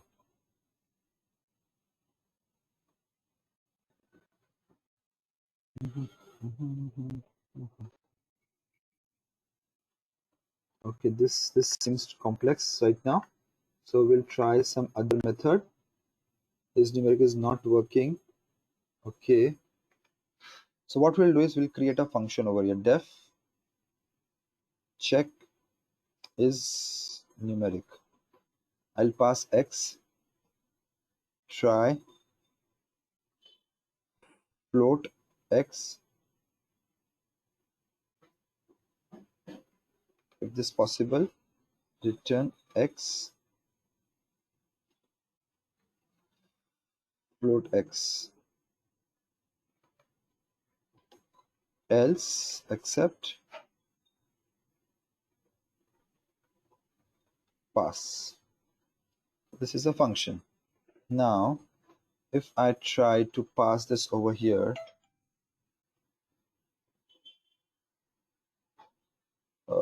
check is numeric and x. Now you can see that it's coming, it is giving me 1.50 float. Now it's giving me 1.50 as number. Can you see this?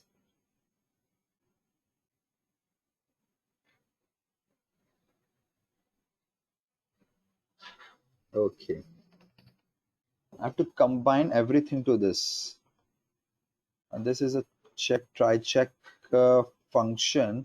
So now I have this function def dot clean salary. Okay, in this what I'll do is I'll first strip salary.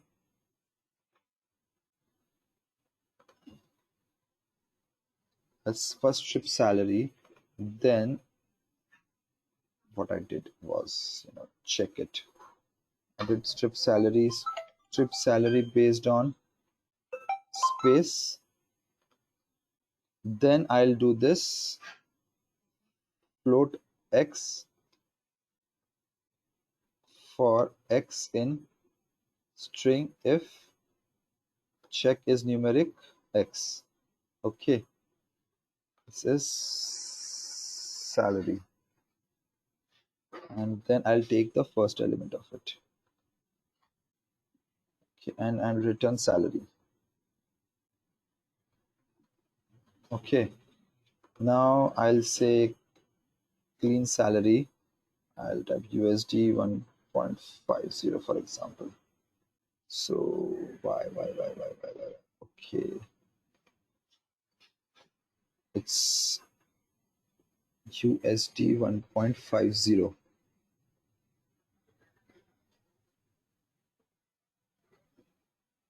This function is still not working. Why it is so?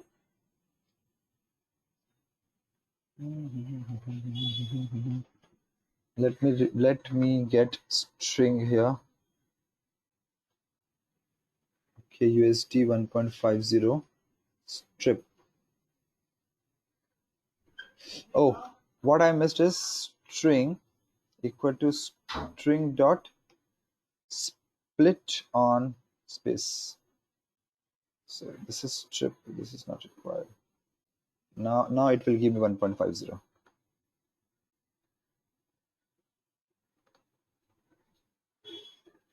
Now if I do this, I'm getting 1.5, right? Did you understood what I'm like? If I pass this over here, let's see what it will give. Engineering site salary. It should give me 0, like something like that. So it is giving me index error, list out of range. Okay. So you need to try all this stuff, huh? Then I can put try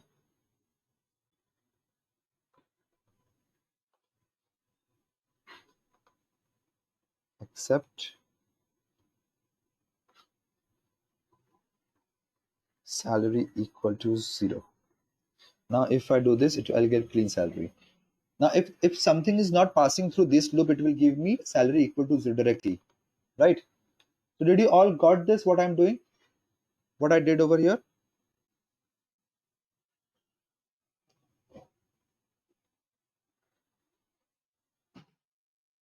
Okay, I'm getting yes over here. Okay, now the next step is I want to apply this to all the columns in the data frame. Okay, now how I can do this? I can write a for loop for I in range of df or df dot index. Okay, I'll take the salary. Okay, salary will be df dot ilock. This is one way to do it. Okay, df dot ilock I, which is my index, and I'll take, what's the column name, annual salary. I'll check annual salary. Okay, then what I'll do is I'll apply this salary equal to clean salary. I'll pass salary. Salary का spelling मैं सही भी लिख रहा हूँ कि नहीं? Right. Okay, and then df dot lock. It should be ilock. It should be lock.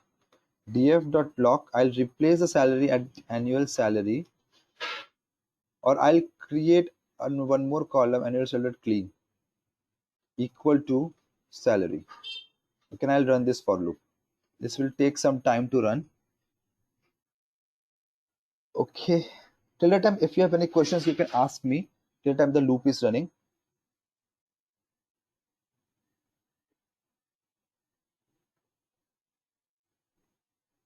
Guys, you have any questions till now?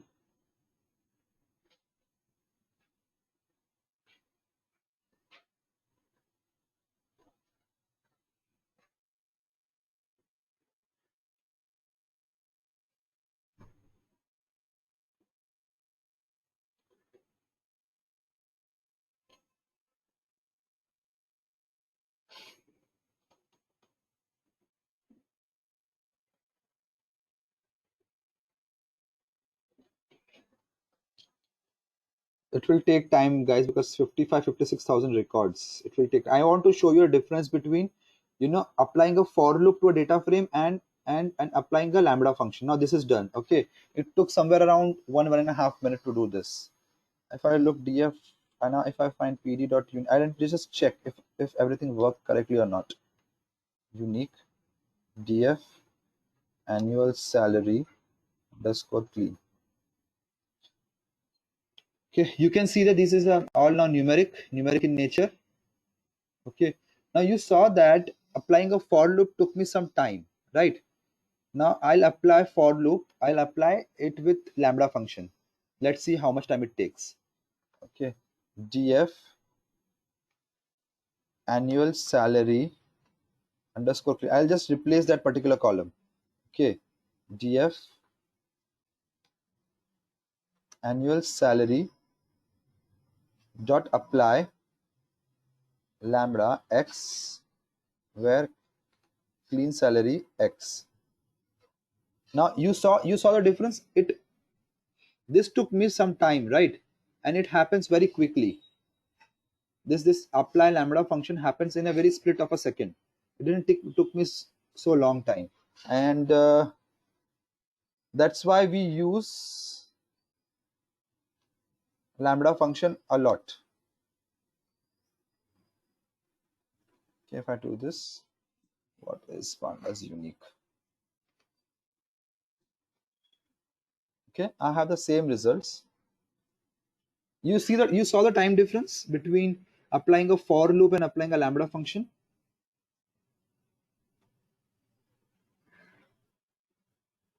Okay. Yes, sir. Okay, so it's 11. What we do is we'll take a quick 15 minutes break. We'll rejoin at it's 11:05. We rejoin at 11:20. Okay.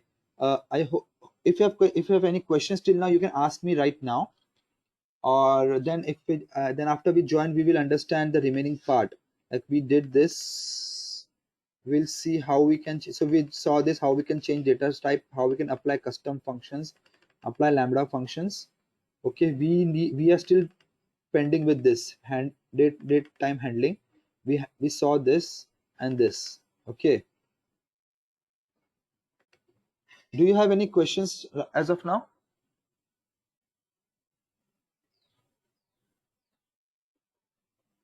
Or let me put it, are you learning something? Like is it new, you are learning something, or is it going out of like a bouncer kind of a thing? What's the status? 15 people, you can comment, like at least 7 8 we can have a view. I'll pick people randomly. Give me a moment. I'll pick people randomly. Poonam, can you unmute yourself and tell me what's your learning right now?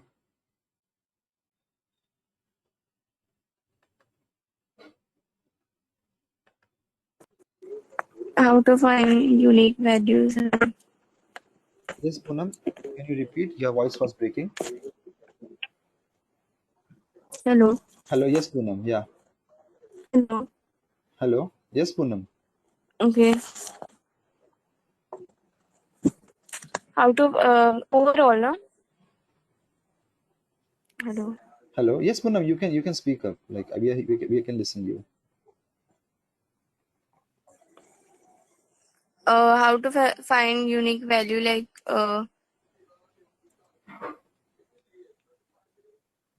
Okay, there's some problem with and Poonam's mic, I think. Someone other wants to take a shot with it. What you learned, Sanat T. I have not ended the session. People are going. Okay, no problem. Okay, we'll take a break. Take a break till 11:20, and then we'll resume. Suppose categorical वगैरह भी मतलब values है तो Yes, yes. You need to write these functions.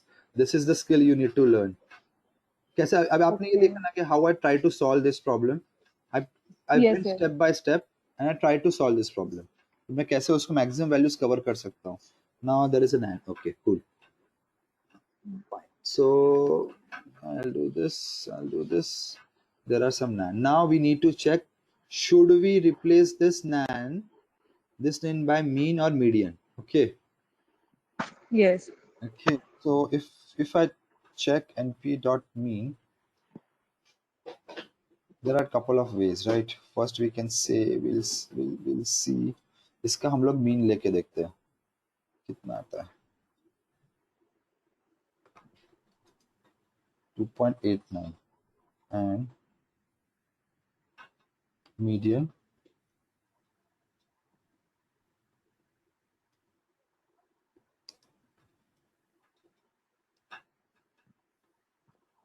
Okay median में 9 है, इसके लिए वो मुझे 9 दे रहा है।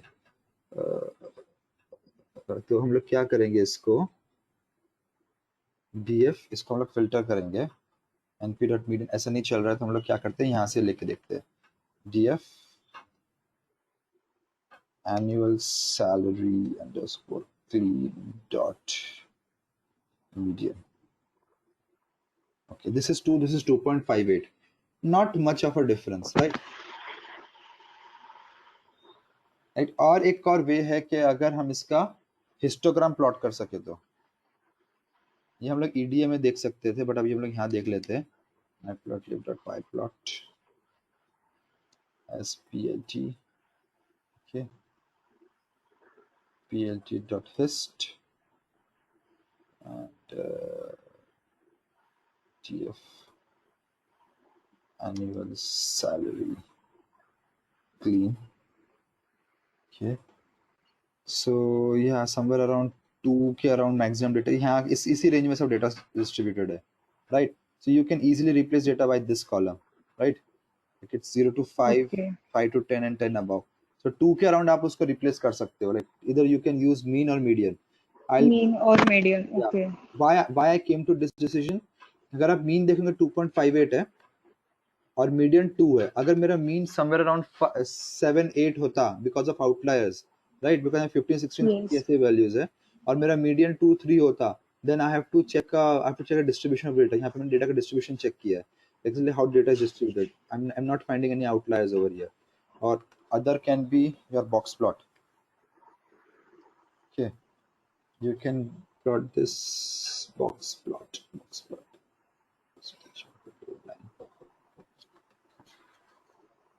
Percentage plotted inline.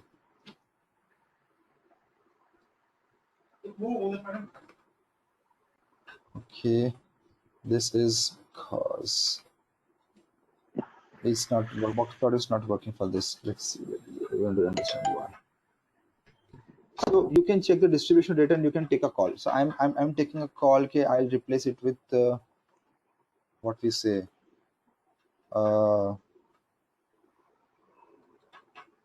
I'll replace it with mean because mean median में इतना difference नहीं है. Difference नहीं है. Yes, yes. I'll replace it with. Okay. So DF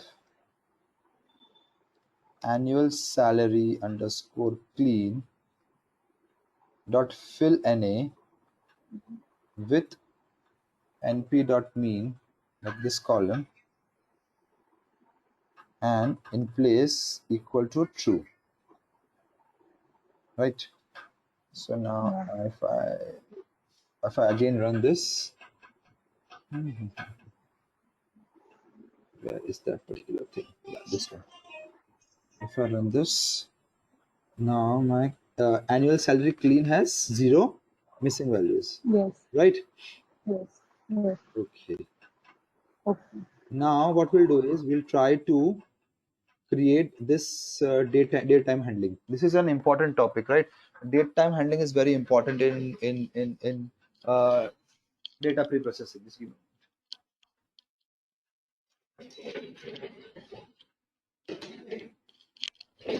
So we will create some dates out of this data frame. Okay, there is no date column.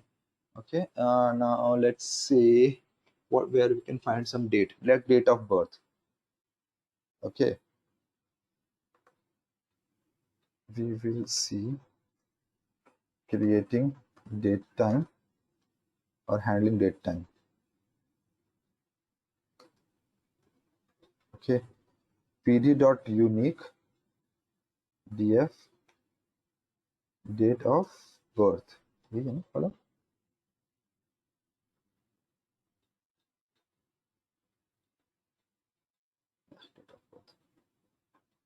Okay.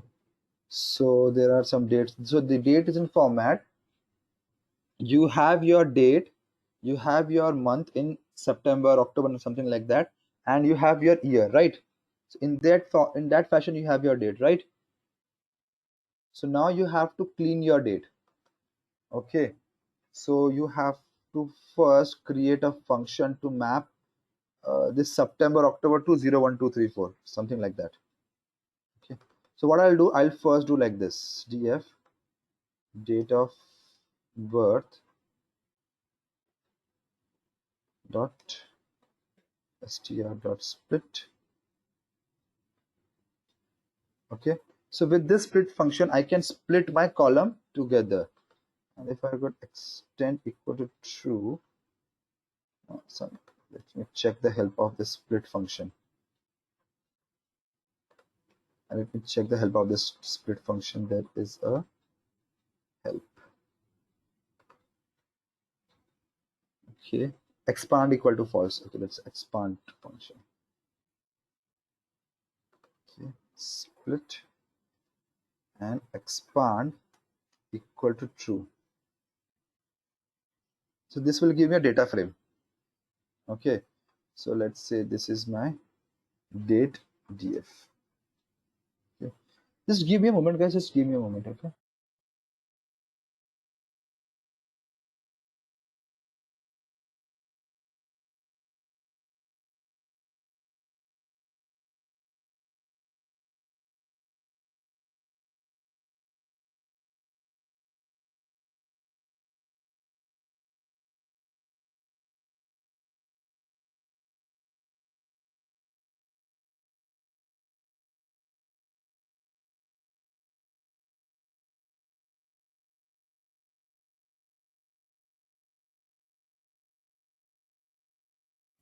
Okay, sorry. So did you understand the split function, str split expand true?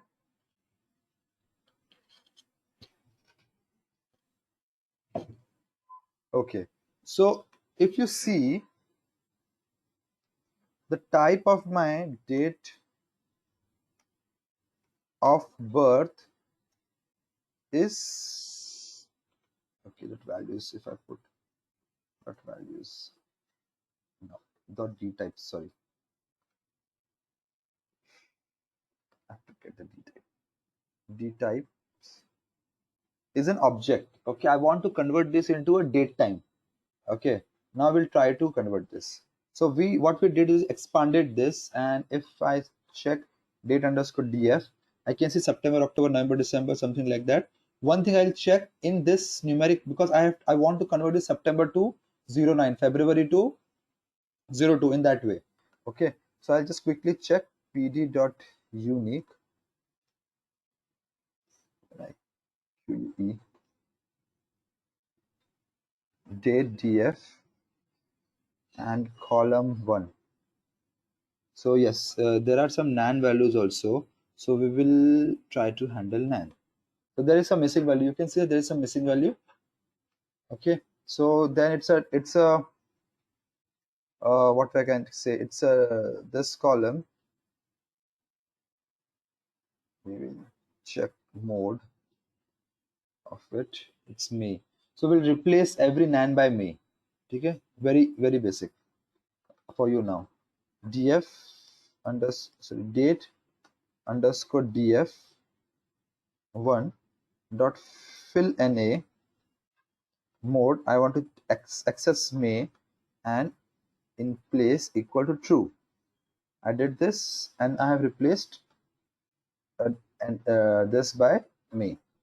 Now I need to create a mapping function such a way that I can map this January, February, March, April, May by the number like 1 2 3 4 5 6 7 8 9 10. Okay, so let's see a package called as date time. How to get month value from month name in date time, Python. Okay, okay, so there's a Stack Overflow for this.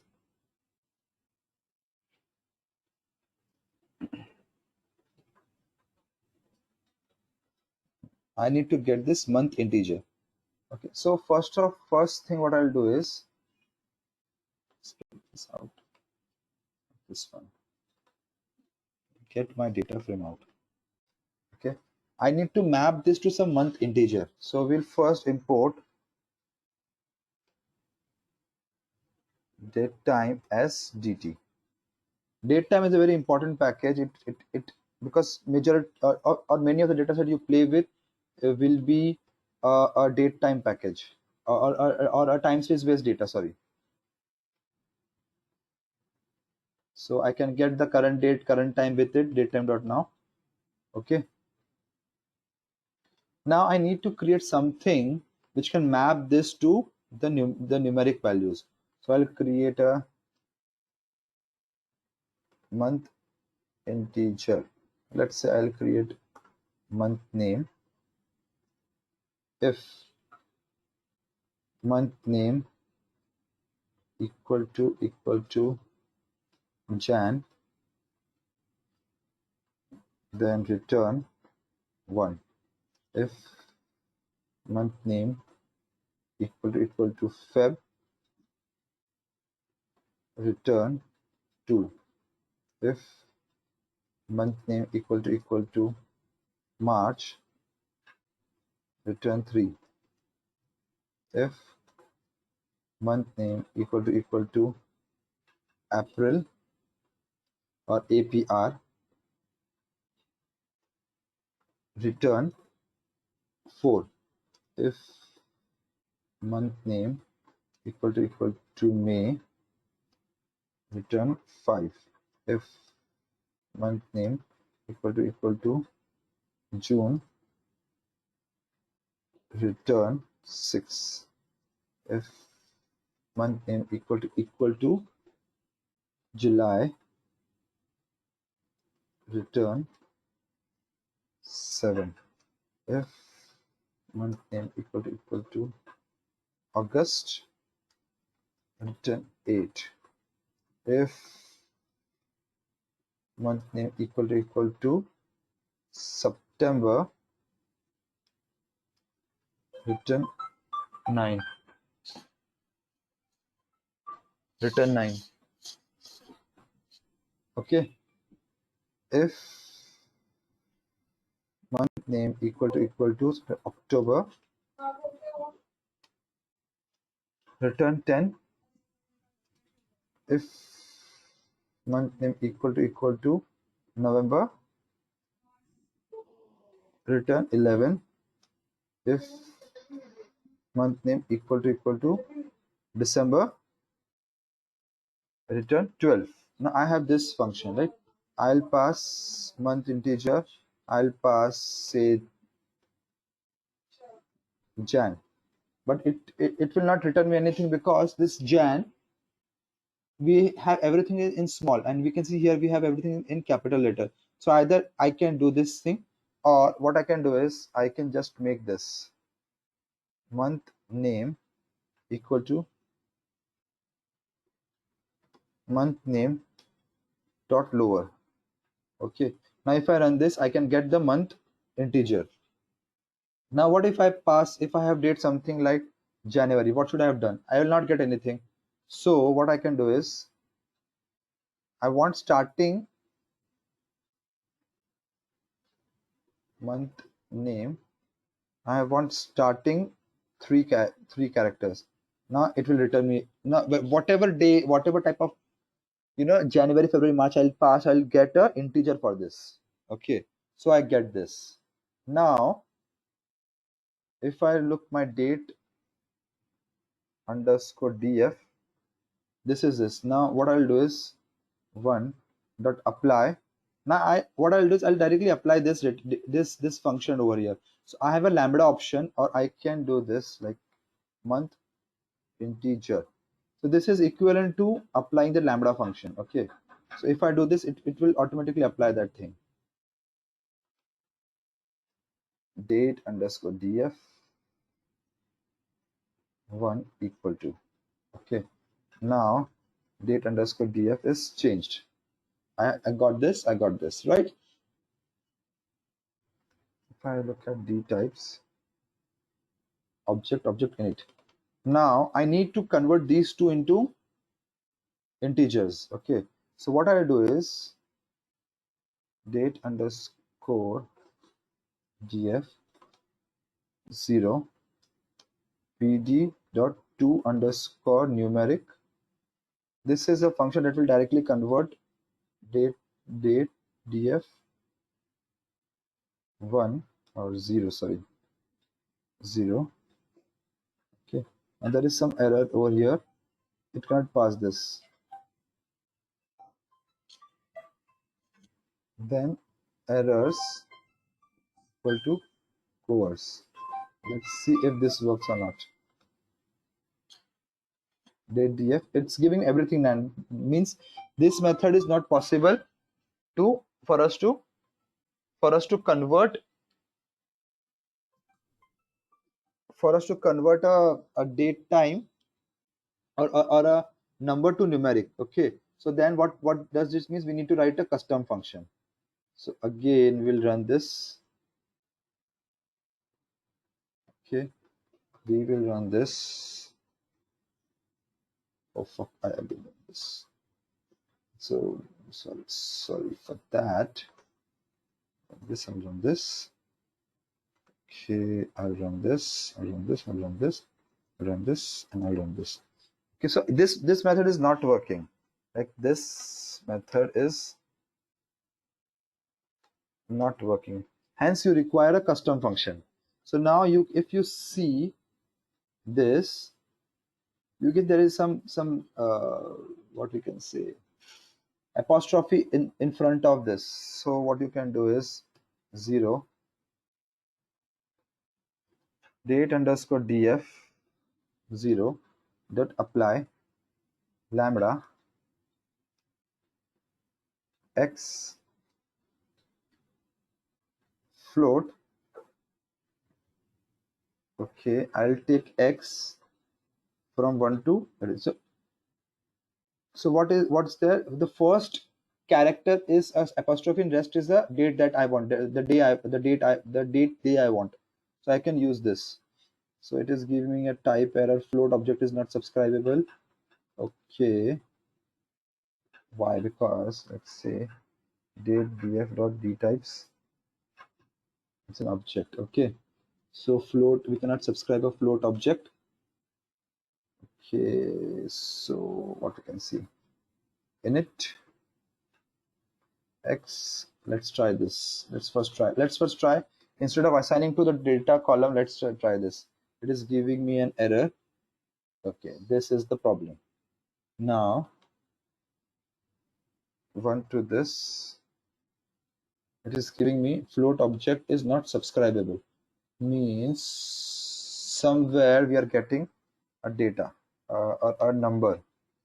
So if I do this, it's still not okay.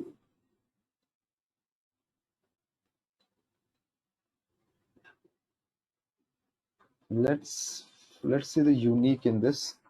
pd dot unique df date underscore df 0th column. Okay, there are some nans over here. That's the problem. That's why it was giving us an error. So again we have to replace nan. So we can replace nan with what? So in this case, what can we do? What can we do, guys? Do you have any idea? Come on, give me some suggestion. What can we do?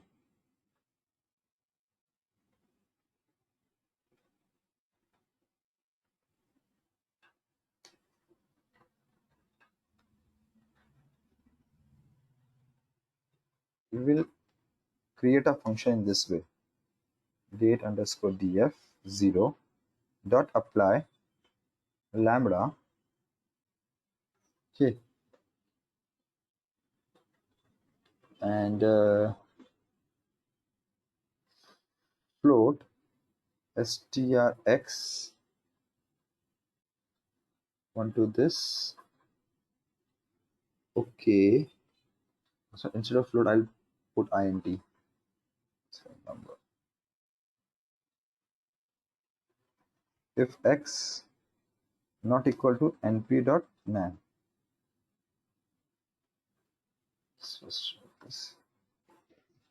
If I miss some brackets, this is closing this. This is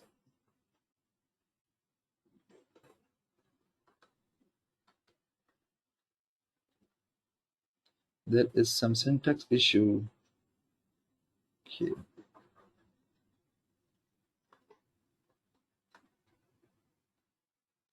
If x not equal to then and put else.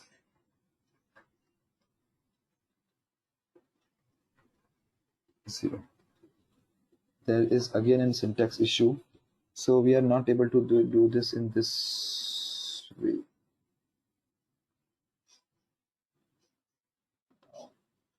It's not working. So if this method does not work, then we have to write a function. If my efforts does not work over here, then I need to write a function. So let's write a function. Def clean date. I'll pass x. Okay. Then I'll make x equal to strx. If and x equal to what? X equal to 1 to this. If okay, try int x. Try returning int x except return np.nan. Okay, so this is something I'm writing. I'll pass the same thing. 13. Okay, it's returning 13. Okay, if I pass nan, np.nan, it's returning nan. Okay, so now let's do this. df.at0 dot apply. I'll apply clean underscore date function. So it's now it's working. I'll replace that.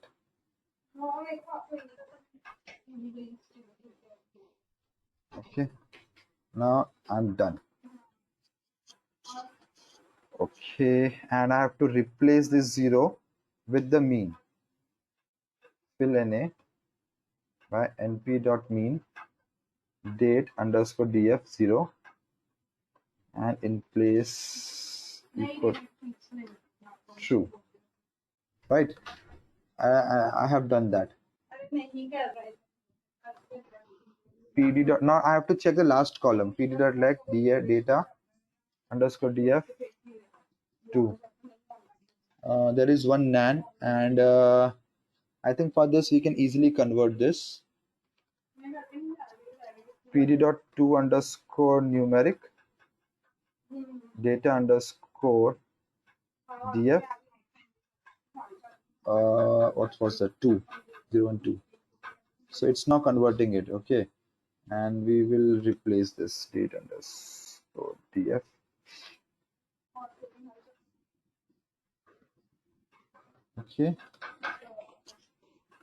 Okay, fine, and we will replace date underscore df 2 dot fill na with np dot mean date underscore df 2. इसको हम लोग एक integer कर लेंगे because it can give me some point values in place equal to true. Okay, मतलब अभी हमने वही डेट अंडरस्कोर df मतलब जो अप्लाई क्लीन डेट वाला जो है, तो हमने उसको मतलब ईयर कॉलम के लिए रिप्लेस किया ना, मतलब सेम फंक्शन यूज किया. नहीं, हमने क्या किया, हमने क्लीन डेट क्यों यूज किया था इसके अंदर, क्योंकि हमारा इनिशियल डेटा था ना उसके अंदर यहाँ पे कैपेसिटी था, राइट? हाँ, because of that it was not able to, we were not able to convert. ना इस केस के अंदर क्या है, इस केस में apostrophe का प्रॉब्लम नहीं, तो मैं डायरेक्टली कन्वर्ट कर दिया। अच्छा, लेकिन वही फंक्शन यूज किया ना हमने? नहीं फंक्शन हमने नहीं यूज किया ना, हमने pd.to न्यूमेरिक यूज किया, अच्छा हाँ, right, right, okay and then हमने उसको हम्म रिप्लेस कर दिया। Okay, okay understood. Now we will form date. Now how we can form date? Okay, now date can be formed from date time package. So it is dt dot date. I'll pass here say 201011. Okay, so it will give me a date, right? If you do something like this, 00, it will give me a date time. Okay, so I need to create this date. I'll show you something. So till now we have seen that we were passing only what? Only one column to lambda function, right? Now we'll see how we can pass multiple columns to a lambda, multiple columns from lambda function. So you have to do similar. Before we were doing, we were accessing a column, right? Like we were writing this lambda function somewhere at the top, where we have applied lambda function. Yeah, we were actually accessing one column, right? Now we'll access the entire data frame and see if it works or not. Date time, like here I'm applying for entire date time, lambda x lambda x. Now my function is date time, dt dot date x dot column. Now we have to pass it the column names. Now my year is in column 2. Okay, my month is in column 1 and my day is in column 0. Okay, in that way, and I have to pass access equal to 1. So there is some type error. Why? We are getting float arguments. Okay, integer arguments expected, we are getting, so this requires an integer argument. So we need to convert our data frame to integer first. So what we'll do is we'll create a function like create date. We'll pass x, y, z. Okay, now what we'll do is x equal to int x, y equal to int y, z equal to int z. Okay, or you can make this as like this: year, month, and day. Okay, so x is my year,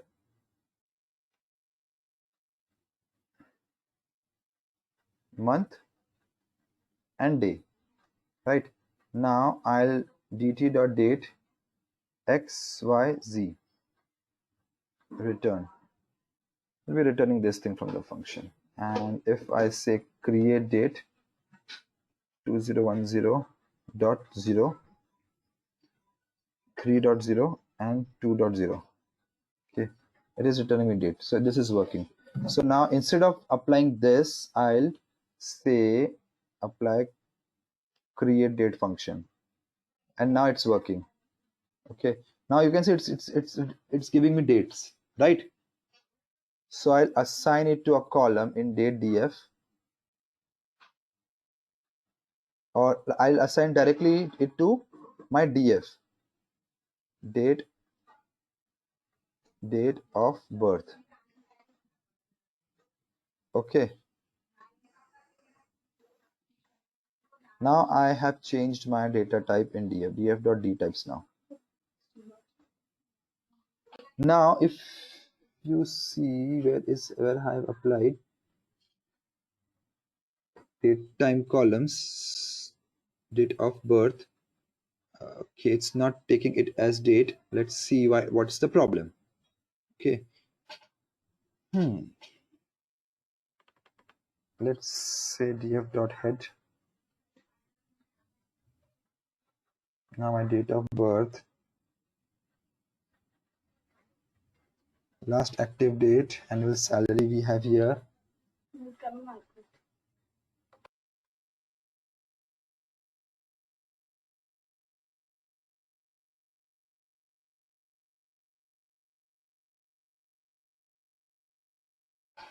So our date is getting replaced, but with some reason it is not showing as object.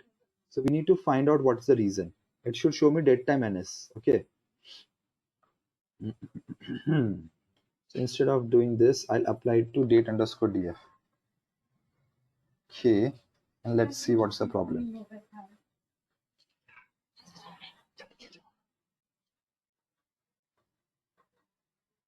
Now we'll say date underscore df dot d types. It's again showing me an object. We need to find out why. Is there any problem with this pd dot unique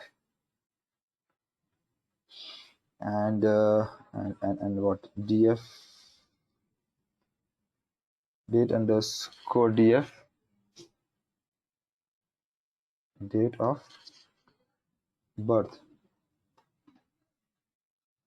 Okay, it is showing me date time objects, but there is something which is not there, which is because of which it's like this. It's not showing me object. We'll just analyze the entire data frame first. Okay, everything looks cool.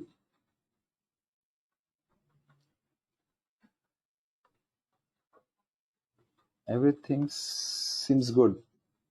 So why this is so? Let's try in this way.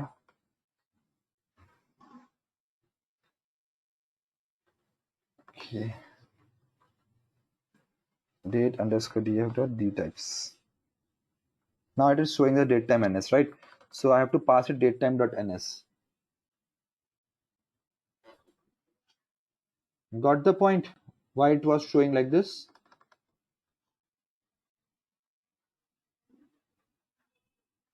Guys, yes, no.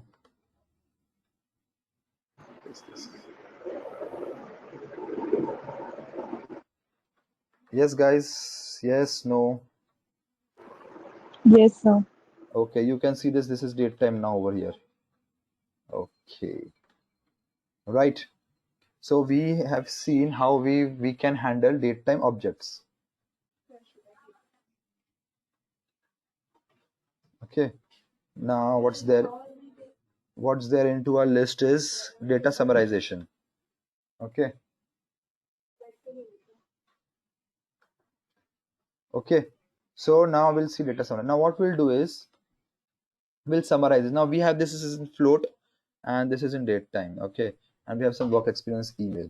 Now we'll create a what we say data summarization. Okay, we'll see group by. Okay, now let's say df underscore group. Now I want to summarize my salaries, okay, based on, let's say what we can say, current or work experience. Okay, so I'll take two columns from here, work experience and annual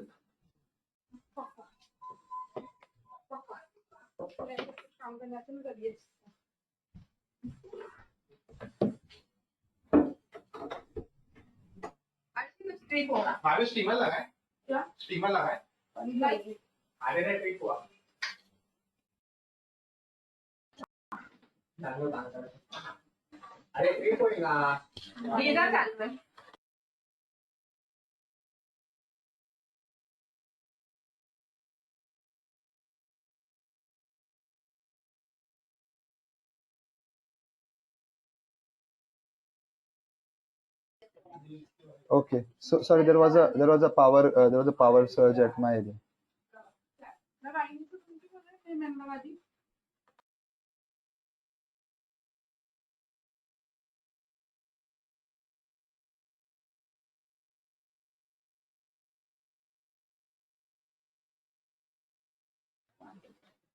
Okay, just give me a moment.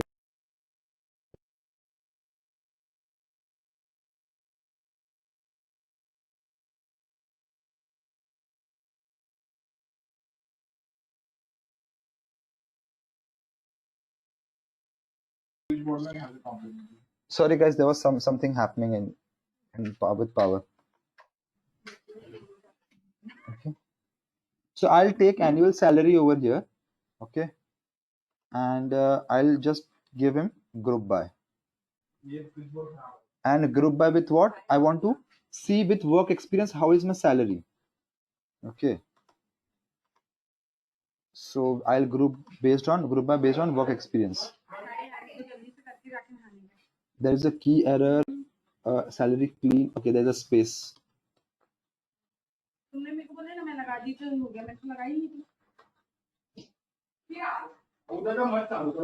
Okay, so we have this. Now this is an object, group by object. Now you can do many things, like you can do sum. Okay, so now with experience I'm getting sum. Okay, now df underscore group by, sorry, df underscore group is my call, is my thing. I can take mean. Now this is the mean of the salary. Okay, I can give something like this. For aggregate mean and sum. Okay, so sorry, act function. No, it's not working. Aggregate. Okay, so it's taking last thing only. Yeah, so that's how you can, basically what you can do is you can summarize the things. Okay, now we have summarized work expense, salary based on work, like from 0 year the average salary is this, for 1 year for first year the salary is this, for 7 years. You can see that there's a trend, like as my work expense increases my salary increases, right? The average salary goes on increasing. With 5 years there is an outlier over here.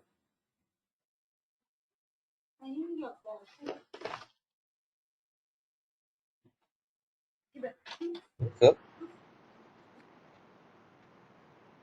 Hello?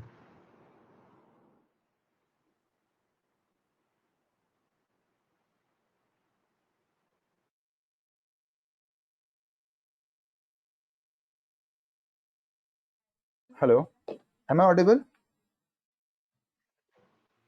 Sir, I want to ask something. Yeah, please. Hello? Yes, sir. Sir, that in that 280th line, you have just rub that code. So if you are sharing the notebook that, yeah, this one. Uh-huh. Can you please write that again? Okay. While sharing the notebook, because sir, I'm just checking group by aggregate function. Group by Python group by. I'll Python group by with multiple column, multiple conditions, multiple aggregate conditions. So I'm trying to do this. Okay, I'm trying to do this add functions. Okay, so we are trying to find out this, if we can do this. Okay, so we are trying to do something like this, aggregate functions. Okay, so this group dot aggregate, what it is, a dot sum and b dot sum, something like this. Okay, we'll try to sum and this is a mean. There is some issue. We try to look at this. Okay, we have to pass a dictionary for here. Okay, we have to pass a dictionary.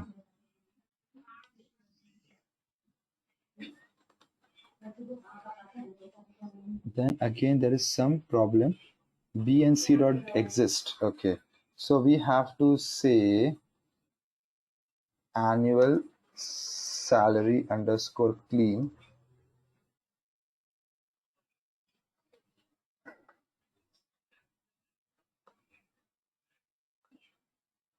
if this works. Okay, again it is giving me only one thing, so I can pass a dictionary over here. Pass a dictionary. We need two columns. One is sum and one is mean. That's what we want.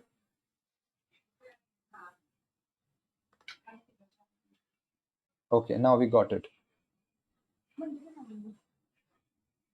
So now you saw that you have sum and mean in the aggregation function. In similar way, you can have a count also. You can have a count also, like for 0-year expense, we have this much records. This is the thing, right? Okay, so this is how you can summarize your data. Any questions till now?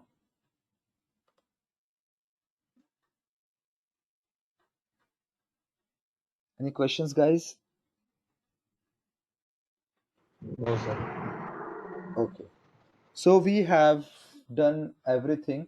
Now we need to write this data frame. Okay. So we did something, we did all the data processing and all those things, and we have analyzed our data. Now we need to write this data. Now let's say this is my results. Okay. I need to write my results. So results dot to underscore, in whichever format you want to write. I want to write it in Excel. My final results dot XLSX.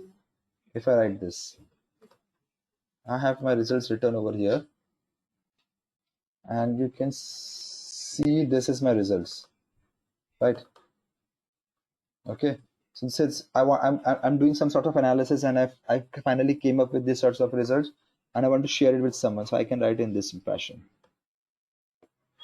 Got it? How you do it end to end? Yes, sir. Okay. Any questions you have now in this? So this is your end-to-end data manipulation process, like how you. It's not a standard SOP kind of a thing. You have to come up with your own, own methods to solve it. You see, there was not a standard operating procedure. Like I want to analyze this. I did many things just to clean the data, right? This is how you will. This is how the flow will happen.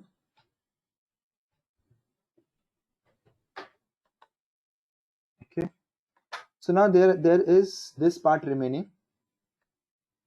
Do you want me to cover this part, or do you want me to go with this part? Gaussian distribution.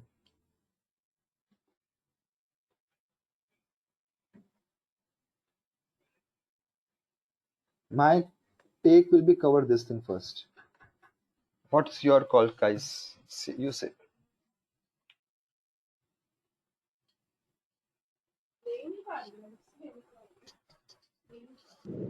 So cover that part. After we I go should through. cover this? Okay. Yeah. Okay. Fine. Let's see. Let's download a JSON file. Let's first reading JSON file. Any file here. कोई भी file. JSON file. Sample JSON file. I need to write some JSON file sample. Samples files. Okay.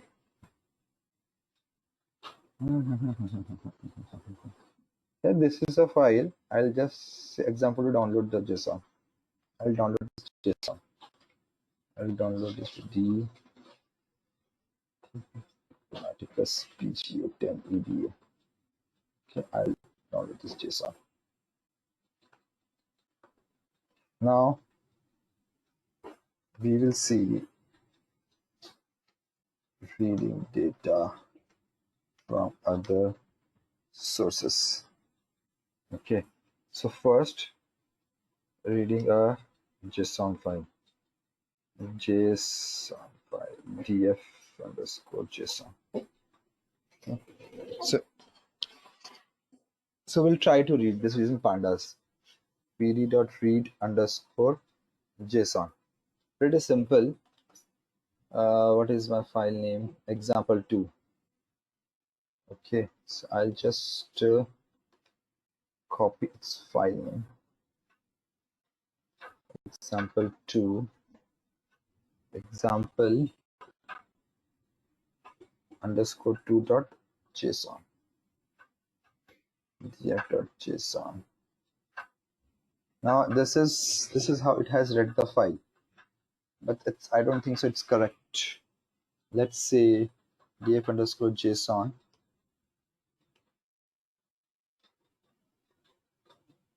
maths. So this file has not read correctly. What is this? MTHS maths dot lock. I got this. So this is again, so it's a basic dictionary kind of a structure, and you need to access this. I need to access quiz. QIZ quiz. Okay, this is a structure. Then I need to extract, say, Q1. If it's a JSON, okay, I'm extracting Q1. Getting the point how I'm working on this. If I have to extract Q1, so I want to extract this question, option, and answer. So I'm extracting Q1 from this. Then I can extract question from this. Okay, so this is my question. This is how I'm accessing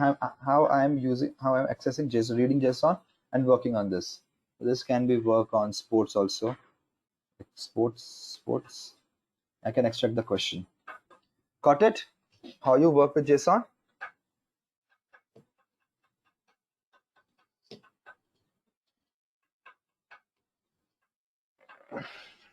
Okay. Now we will be reading some time series data from URL. df.url. So last time we saw how we can read data from Yahoo Finance. We'll again take that example, and let's say we want to track Wipro prices.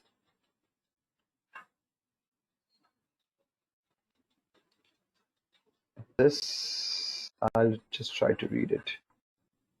df, okay, pd.read underscore html. This will basically help you to read HTML tables. Okay, I'm past this. This will return me a list of all the tables in that particular web page. Oh, so it should be df underscore URL. It's a list. Now I need to access the first table. How I can access the first table? URL 0.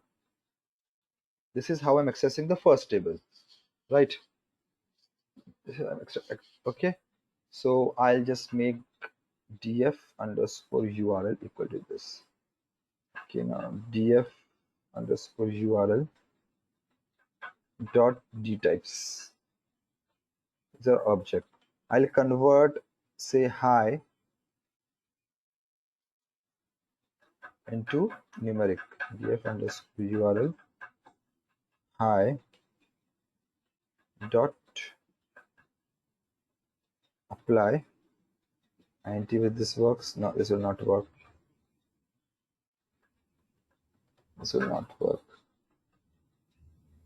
I'll do pd.numeric. pd.to underscore numeric on hi. Okay. What is that? Parsing and position one dividend. There is some error, so we'll put error equal to course errors.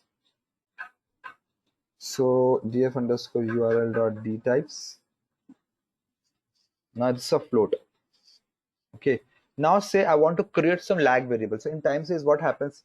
So there are time series is basically what you are capturing one observation at a particular time. Okay. Say if I go to summary over here, you can see that this price is changing, right? This price is changing. So every second this price is changing, and we are recording this price. So what we are doing is we are creating a time series. Okay, so now you can look, this is the times like from 10 a.m. till now how the price moved. Price first go up, then it went down, then it go up, then it went down, then down. Now it's going up. So this is what we call as a time series. So you will observe time series data in various of the problem, like financial problems. Then you can see if you are analyzing some climate data, you can see time series over there. even your sequence, if even your text, like when you will be playing with text, you will having a kind of a series. It's not a time series, but it's a series. Okay, like a series of words, sequence of words. So you will come time like a sequential data, series data very often in your career, and you need to know how to solve this problem. So now we need to create some lag variables or some what we can say rolling variables. Okay, so first we can create lag variables. Okay, let's see, lag 1. Now what I want is, मुझे क्या चाहिए, मुझे high जो है इसका 1 period lag चाहिए. Okay, so what I'll do is I'll do shift 1.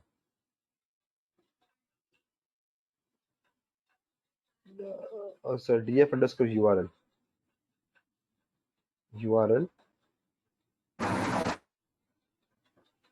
Okay, now if I look df underscore url, I have a lag1 variable.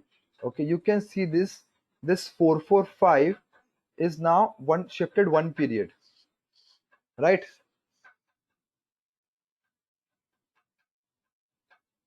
Understood? Now we saw that we created this lag, yeah, we created this lag variable.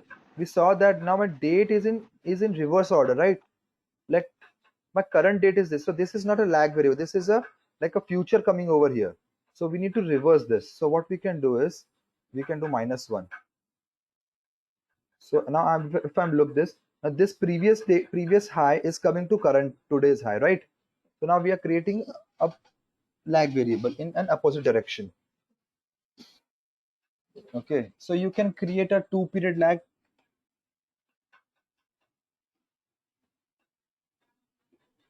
You can create a 2 period lag underscore 2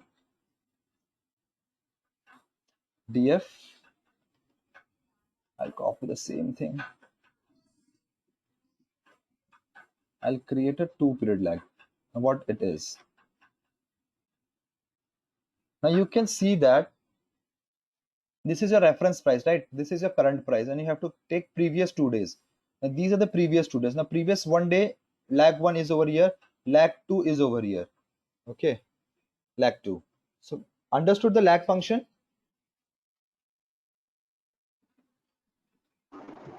Yes, sir. Okay. Now we will look at a function called as rolling function.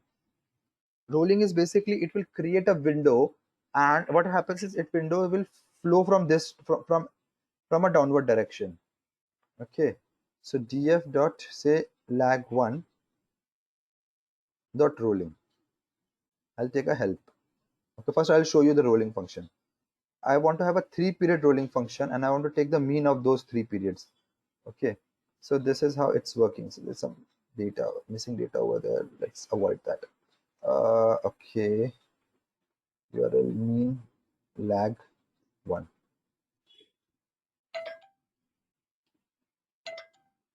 Okay, now this is the mean. So what it is basically the mean of these 3 things. If you take an average of these 3 values, you will get these values. Okay, understood? So you can change this rolling window to get different type of mean lags. Like it's a 3 period mean lag, you can get a 4 period mean lag, you get a 5 period mean lag. Okay, now let's look at something. I want to reverse the rolling, because I don't want to go in this direction, I want to go in this direction. Let's say if I can reverse the rolling.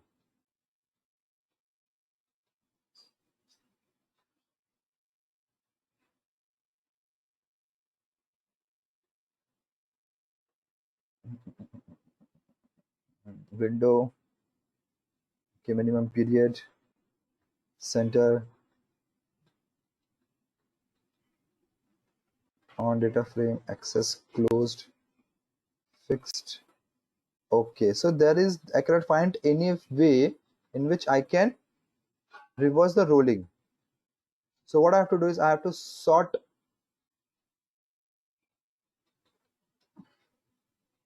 I have to sort my data on date column, and then I have to do a rolling mean. Got it? How you read data from different sources and apply rolling function, create lag variables in a time series data.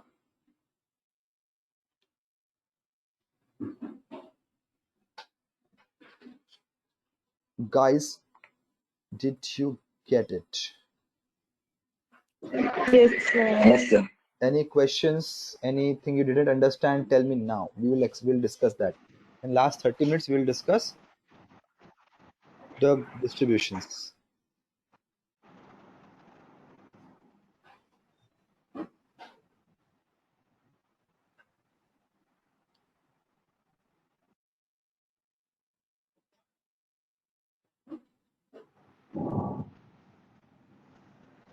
It's like not doing it simultaneously, What? getting it.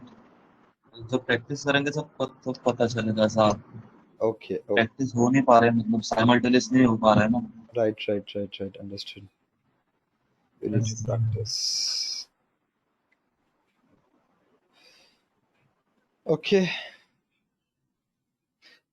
Fine. So we will now go to distributions. What sort of distributions are there, and how we use it, and if we use it or not. Guys, give me 5 minutes. I'll just quickly come back. Okay, give me 5 minutes.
Okay, I'm back.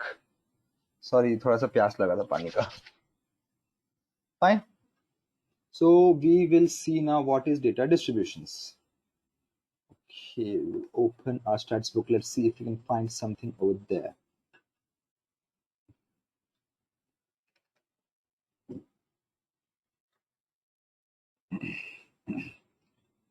Okay.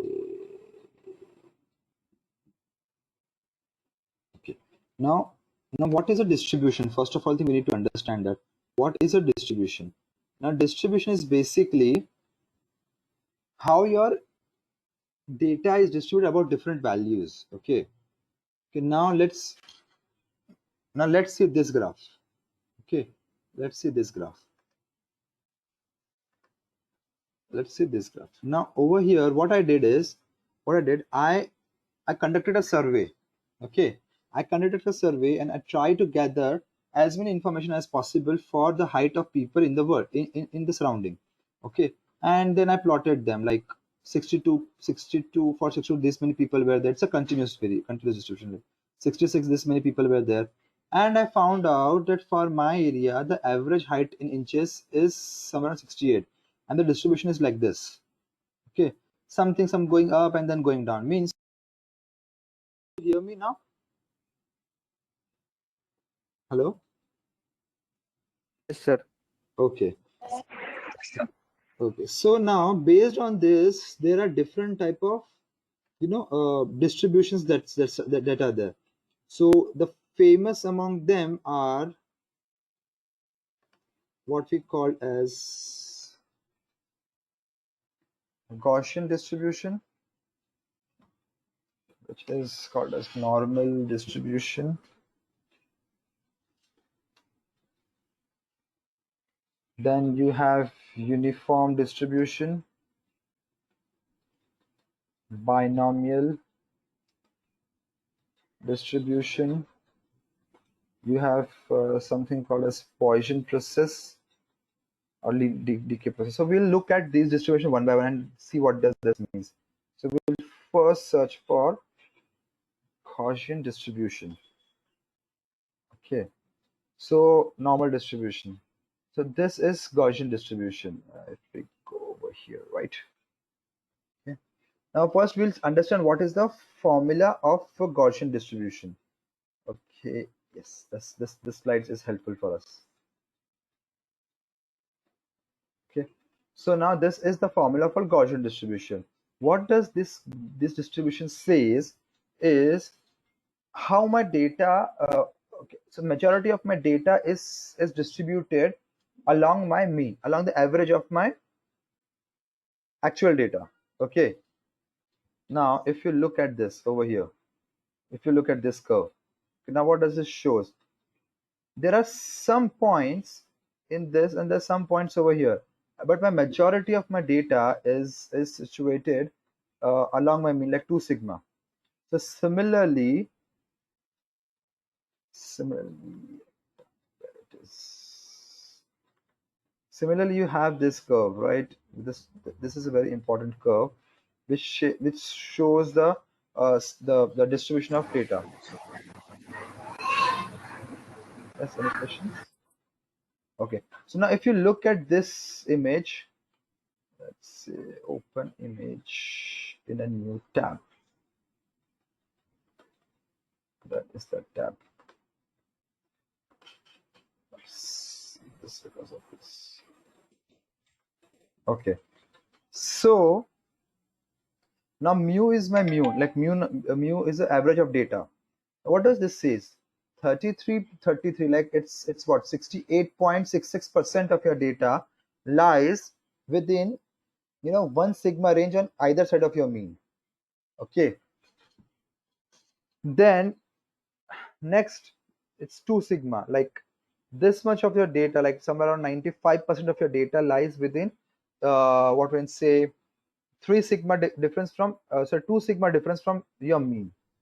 Then you have 3 sigma, and then you have very rare events. Now how this is used? Okay, now from where it is used? Now this is basically used in things like identifying outliers in the data. Okay, whether a data point, whether if you see a data point with say 6 sigma deviation uh, uh, from your mean, the average, you can see that your data is an outlier. Okay, that is an outlier. Then the other example could be your data generation process. So what does it mean? When you do a analysis of a column, okay, your basic assumption is within your data that your data is normally distributed.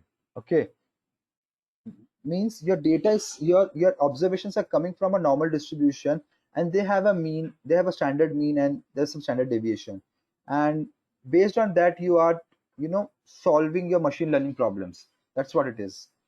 Because it is assumed that almost every process in world follow this normal distribution in some other way.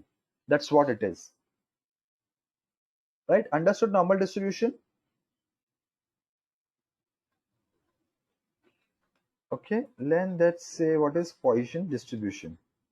Poisson distribution. Okay, so Poisson distribution is a similar distribution which we normally what we can say used to model things like decay of object, like nuclear decay, or a decay of anything. Okay, so that kind of a process comes from a Poisson distribution. So you can see these are the typical examples of Poisson distribution. Like if I look at this graph, this is a typical example of Poisson distribution. Okay, you have something called as a linear decay or exponential decay. Okay, if you change some parameters, you can find different types of Poisson distributions. Okay, so these are different type of Poisson distributions. Okay, in machine learning, these are rarely used. Okay, these things are not used at a very large scale. Okay, we don't try to model processes. Okay, now let's try to see linear distribution, what we say, Gaussian distribution in action. Okay, let's see, where is my Python notebook? Okay, now we'll create something called as returns.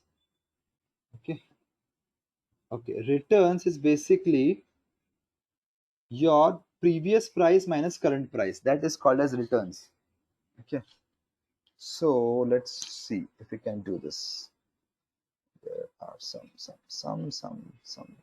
shitty things over here. We need to remove that. Okay, let's create returns. Now returns will be what? My previous close minus my current close. So like we'll create for high, df underscore url high minus or divided by df underscore url high dot shift -1.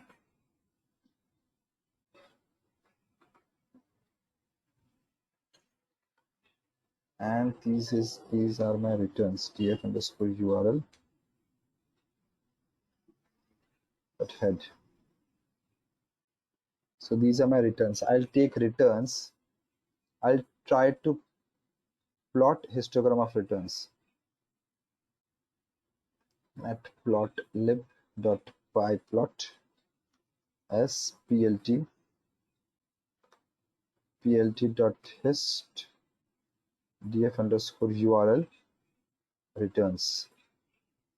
Okay, now did you see, can you see something over here? It is somewhat similar to a normal distribution, right? So I took a variable, I took a returns, and I tried to model it. So I saw that it is following a Seaborn as SNS. I'll say SNS.hist plot. I'll try to put this. It will give me a good looks. Okay, now you can see it in a better way. Okay, and there is something called as KDE equal to true. Okay, now you see this what thing what observation you are having from this? Can anyone tell me?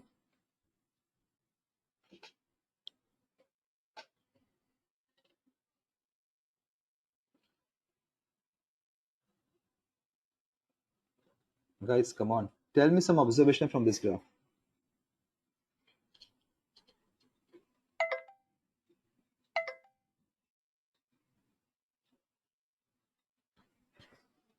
No one? So I'll tell you what I did. What basically I'm trying to model. I'm trying to model returns. Returns means what? How many percentage profit I earned. Okay. Say I earned from 2 days. Like if I buy a stock today and sell it tomorrow. Like if I buy the stock at today's high and sell it at tomorrow's high, what sort of a returns I will be getting? Okay.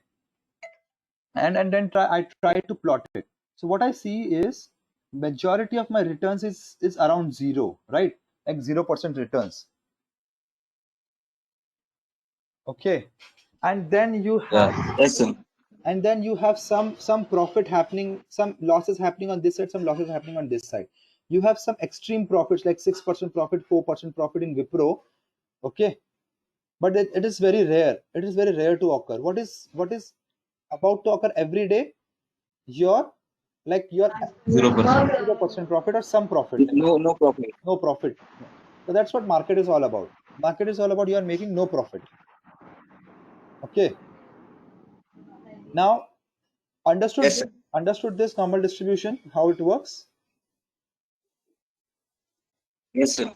Okay. Yes, sir. Yes, sir. Okay. Now let's say what we can find. So where it can be. Now from this we saw that market always tend to returns to zero, right? If I make a higher profit, okay, I'll somehow comes to it somehow comes to its mean. Okay, mean value like zero value. Okay. So what can we do is if sometimes we are making a very high profit, we can we can sell the stock. I don't know how many of people you are aware of stock market, but we can sell stocks at a higher price and buy it at a lower price, right? So that is called as short selling in the market. So we can create, so Yes, sir. this is called as quantitative finance, where you basically try to analyze this returns and all those things and create some trading strategies. So a typical strategy that is developed from this graph is called as a mean reversion strategy. What does this say is the price will always returns to its mean.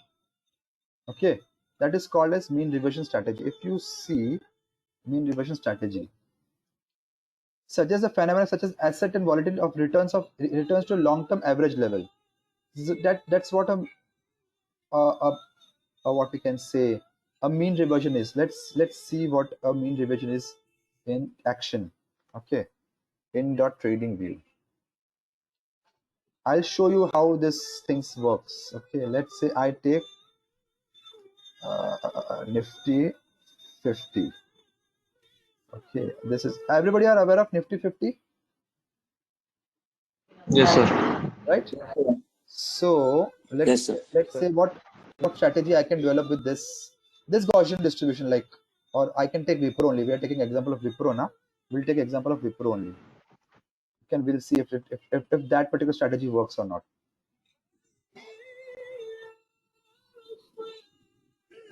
Okay, I'll take Wipro and I'll create candlesticks.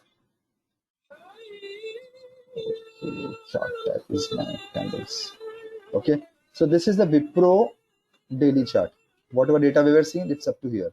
Okay, now can you see this area? This area, like within this range, this is a sideways market, and you can see that market is always trying to get back to its average, right? Somewhere over here.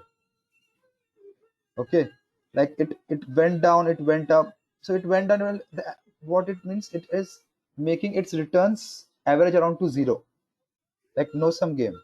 Like it was losing, now it's buying, now it's getting again up.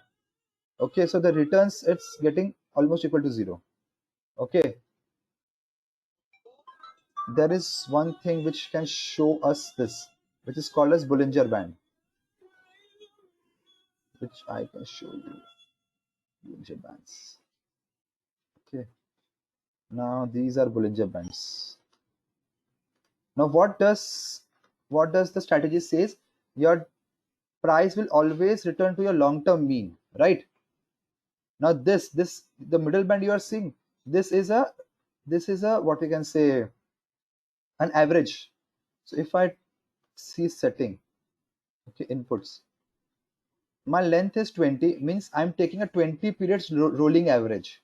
Okay, 20 periods rolling average, and I'm saying a 2 standard deviation, like this, where are we? So 2 standard deviation from this and 2 standard deviation from this. Okay, understood. And 20s are long-term moving average, long-term mean, long-term average. So you can see that whenever the price goes far away from long-term average, like whenever a price show a movement which is in the outlier range, it again move back to its mean. Are you observing this? Yes, sir. Okay, whenever it Yes, sir. goes to, it does 2 standard deviation, it again get back to its mean and then move away. Then here it again, touch its outlier, but it was going out, outside the 2 standard deviation. Then it's again returning to the mean. It's not perfectly, but it happens. So there is nothing called perfect. You cannot go tomorrow and trade on that. You can see this happening everywhere, like this COVID scenario. Okay, in COVID, the market ran very off from its long-term mean. Okay, but then again it recovered and tried to get to its mean.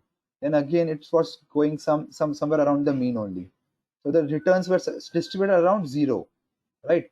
Here you might have made profit, but then again if you have taken a short position, you might have profit. You might have then make a loss over here. Okay, or suppose you might have bought Wipro. Okay, you might be making a loss in Wipro right here, but then again you made some profit. Okay, so understood how this distributions works in the actual world scenario? Yes, sir. Okay, any questions? Yes. So if somebody wants to understand quantitative finance, okay, you can do this quantitative finance. This is a very interesting field which basically deals with algo trading and all those things. So it's a mathematical model extremely large data set to analyze financial market and securities. Okay, so if someone is interested in applying machine learning to predict forecast market movements, then you can do this quantitative finance. You can try to understand this. Okay, there are quite a lot of books available which can help you to understand quantitative finance. This is a very growing area if you want to make your career in. Done. Now questions Yes. for today's session. We have 10 minutes left and then we'll wrap up today's session.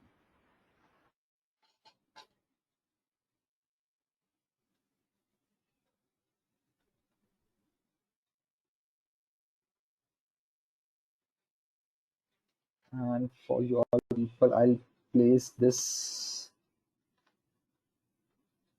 in the shared folder.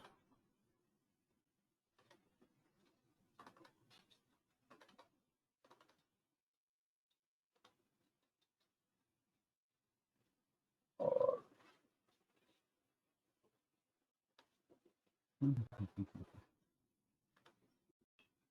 Q is this in the shared folder. Production to Pandas. I placed it over there. No question, guys?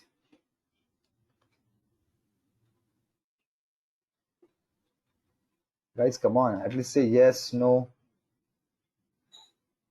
Okay, Akansha. So when we will try all these that you taught us today, then only the questions will arise, means the Yeah. errors and all. Listen, so you need to practice. Akansha has a point that I should speak slower when I deliver a lecture. Okay, Akansha, that point is being given by many of the people to me that I speak very fast. Okay, So Akansha. a little bit of time to write, so then we can code side by side, if possible. I can give that, but then what happens is we will not be able to cover our daily content because this is what you wanted a revision, right? This was not. So as I was told that you already have completed Python and statistics, right? And you wanted a revision of how you can do this. Is it so, or like? Yes, sir. But most of the topics that you are teaching are like new to us. We have not done it before. Okay, okay. Most So of you the can do one topics thing. and You sir can also the just examples keep. are taking. Yeah. What you're So, saying? sir, you can just copy paste code in the chat box. So you can just extract it for quicker. Yeah, we can do that, sir. Okay. Hmm. Okay. That Okay. can work for us. Someone was saying something about the examples. What's that? Yeah, that's what everything is new for us. Like Okay. it's not like a revision session; it's a new session. Okay, okay. So are you finding this examples relevant or do you want me to find some other Yeah, yeah, example? yeah. You finding this is relevant? No, it's relevant, So sir. Okay, It's okay, relevant. Yeah. examples are Yes, sir. relevant, Yes, sir. sir. Examples are good. okay, Just fine. we wanted the same thing that you are teaching, but the thing is we can't do simultaneously. Yeah, So I'm getting that point yeah, because of this because lockdown. if we are doing it simultaneously, we will get that point like in deep and we will also have some doubts or we will do something new in that. Yeah, Now right. the condition is like we will be doing this same your Python file we will be running in our home, and if in case there is a doubt, so you're Cool. getting my point, sir. Yeah. Okay. Okay. So tomorrow, what we'll do, we'll concentrate more on what we can say visualization. Okay, we'll concentrate more on visualization, and I'll give you one case study to solve on your 2 days. So are we having sessions on Mondays also? You can take, sir. No, I don't know the It's schedule. not on Monday. It's on Uh, Monday. Okay, fine, fine. according to schedule, Yeah, okay, okay. I have not seen the schedule. Okay, so I'll be giving you visualization. We'll teaching you visualization tomorrow. Okay, we'll cover it in a deep extent. We will try to see hypothesis testing tomorrow, how this is done and what it is, and we'll try to cover ANOVA if required, and which will finish off the things. And then under 2-3 days, what you can do is you can do a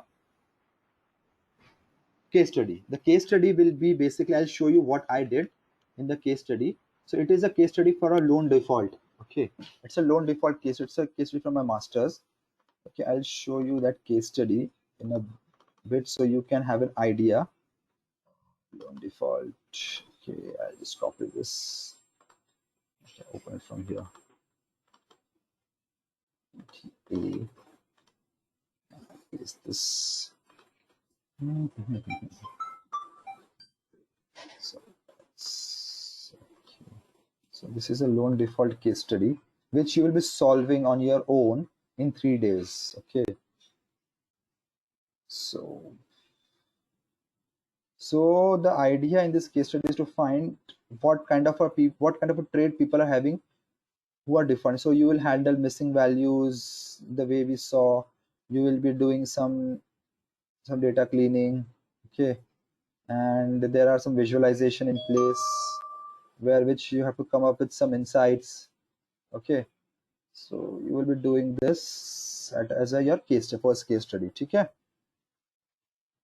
I show you a glimpse. You have to make something like this and come up with your observation or insights about the data set. Fine. Okay, sir. Okay.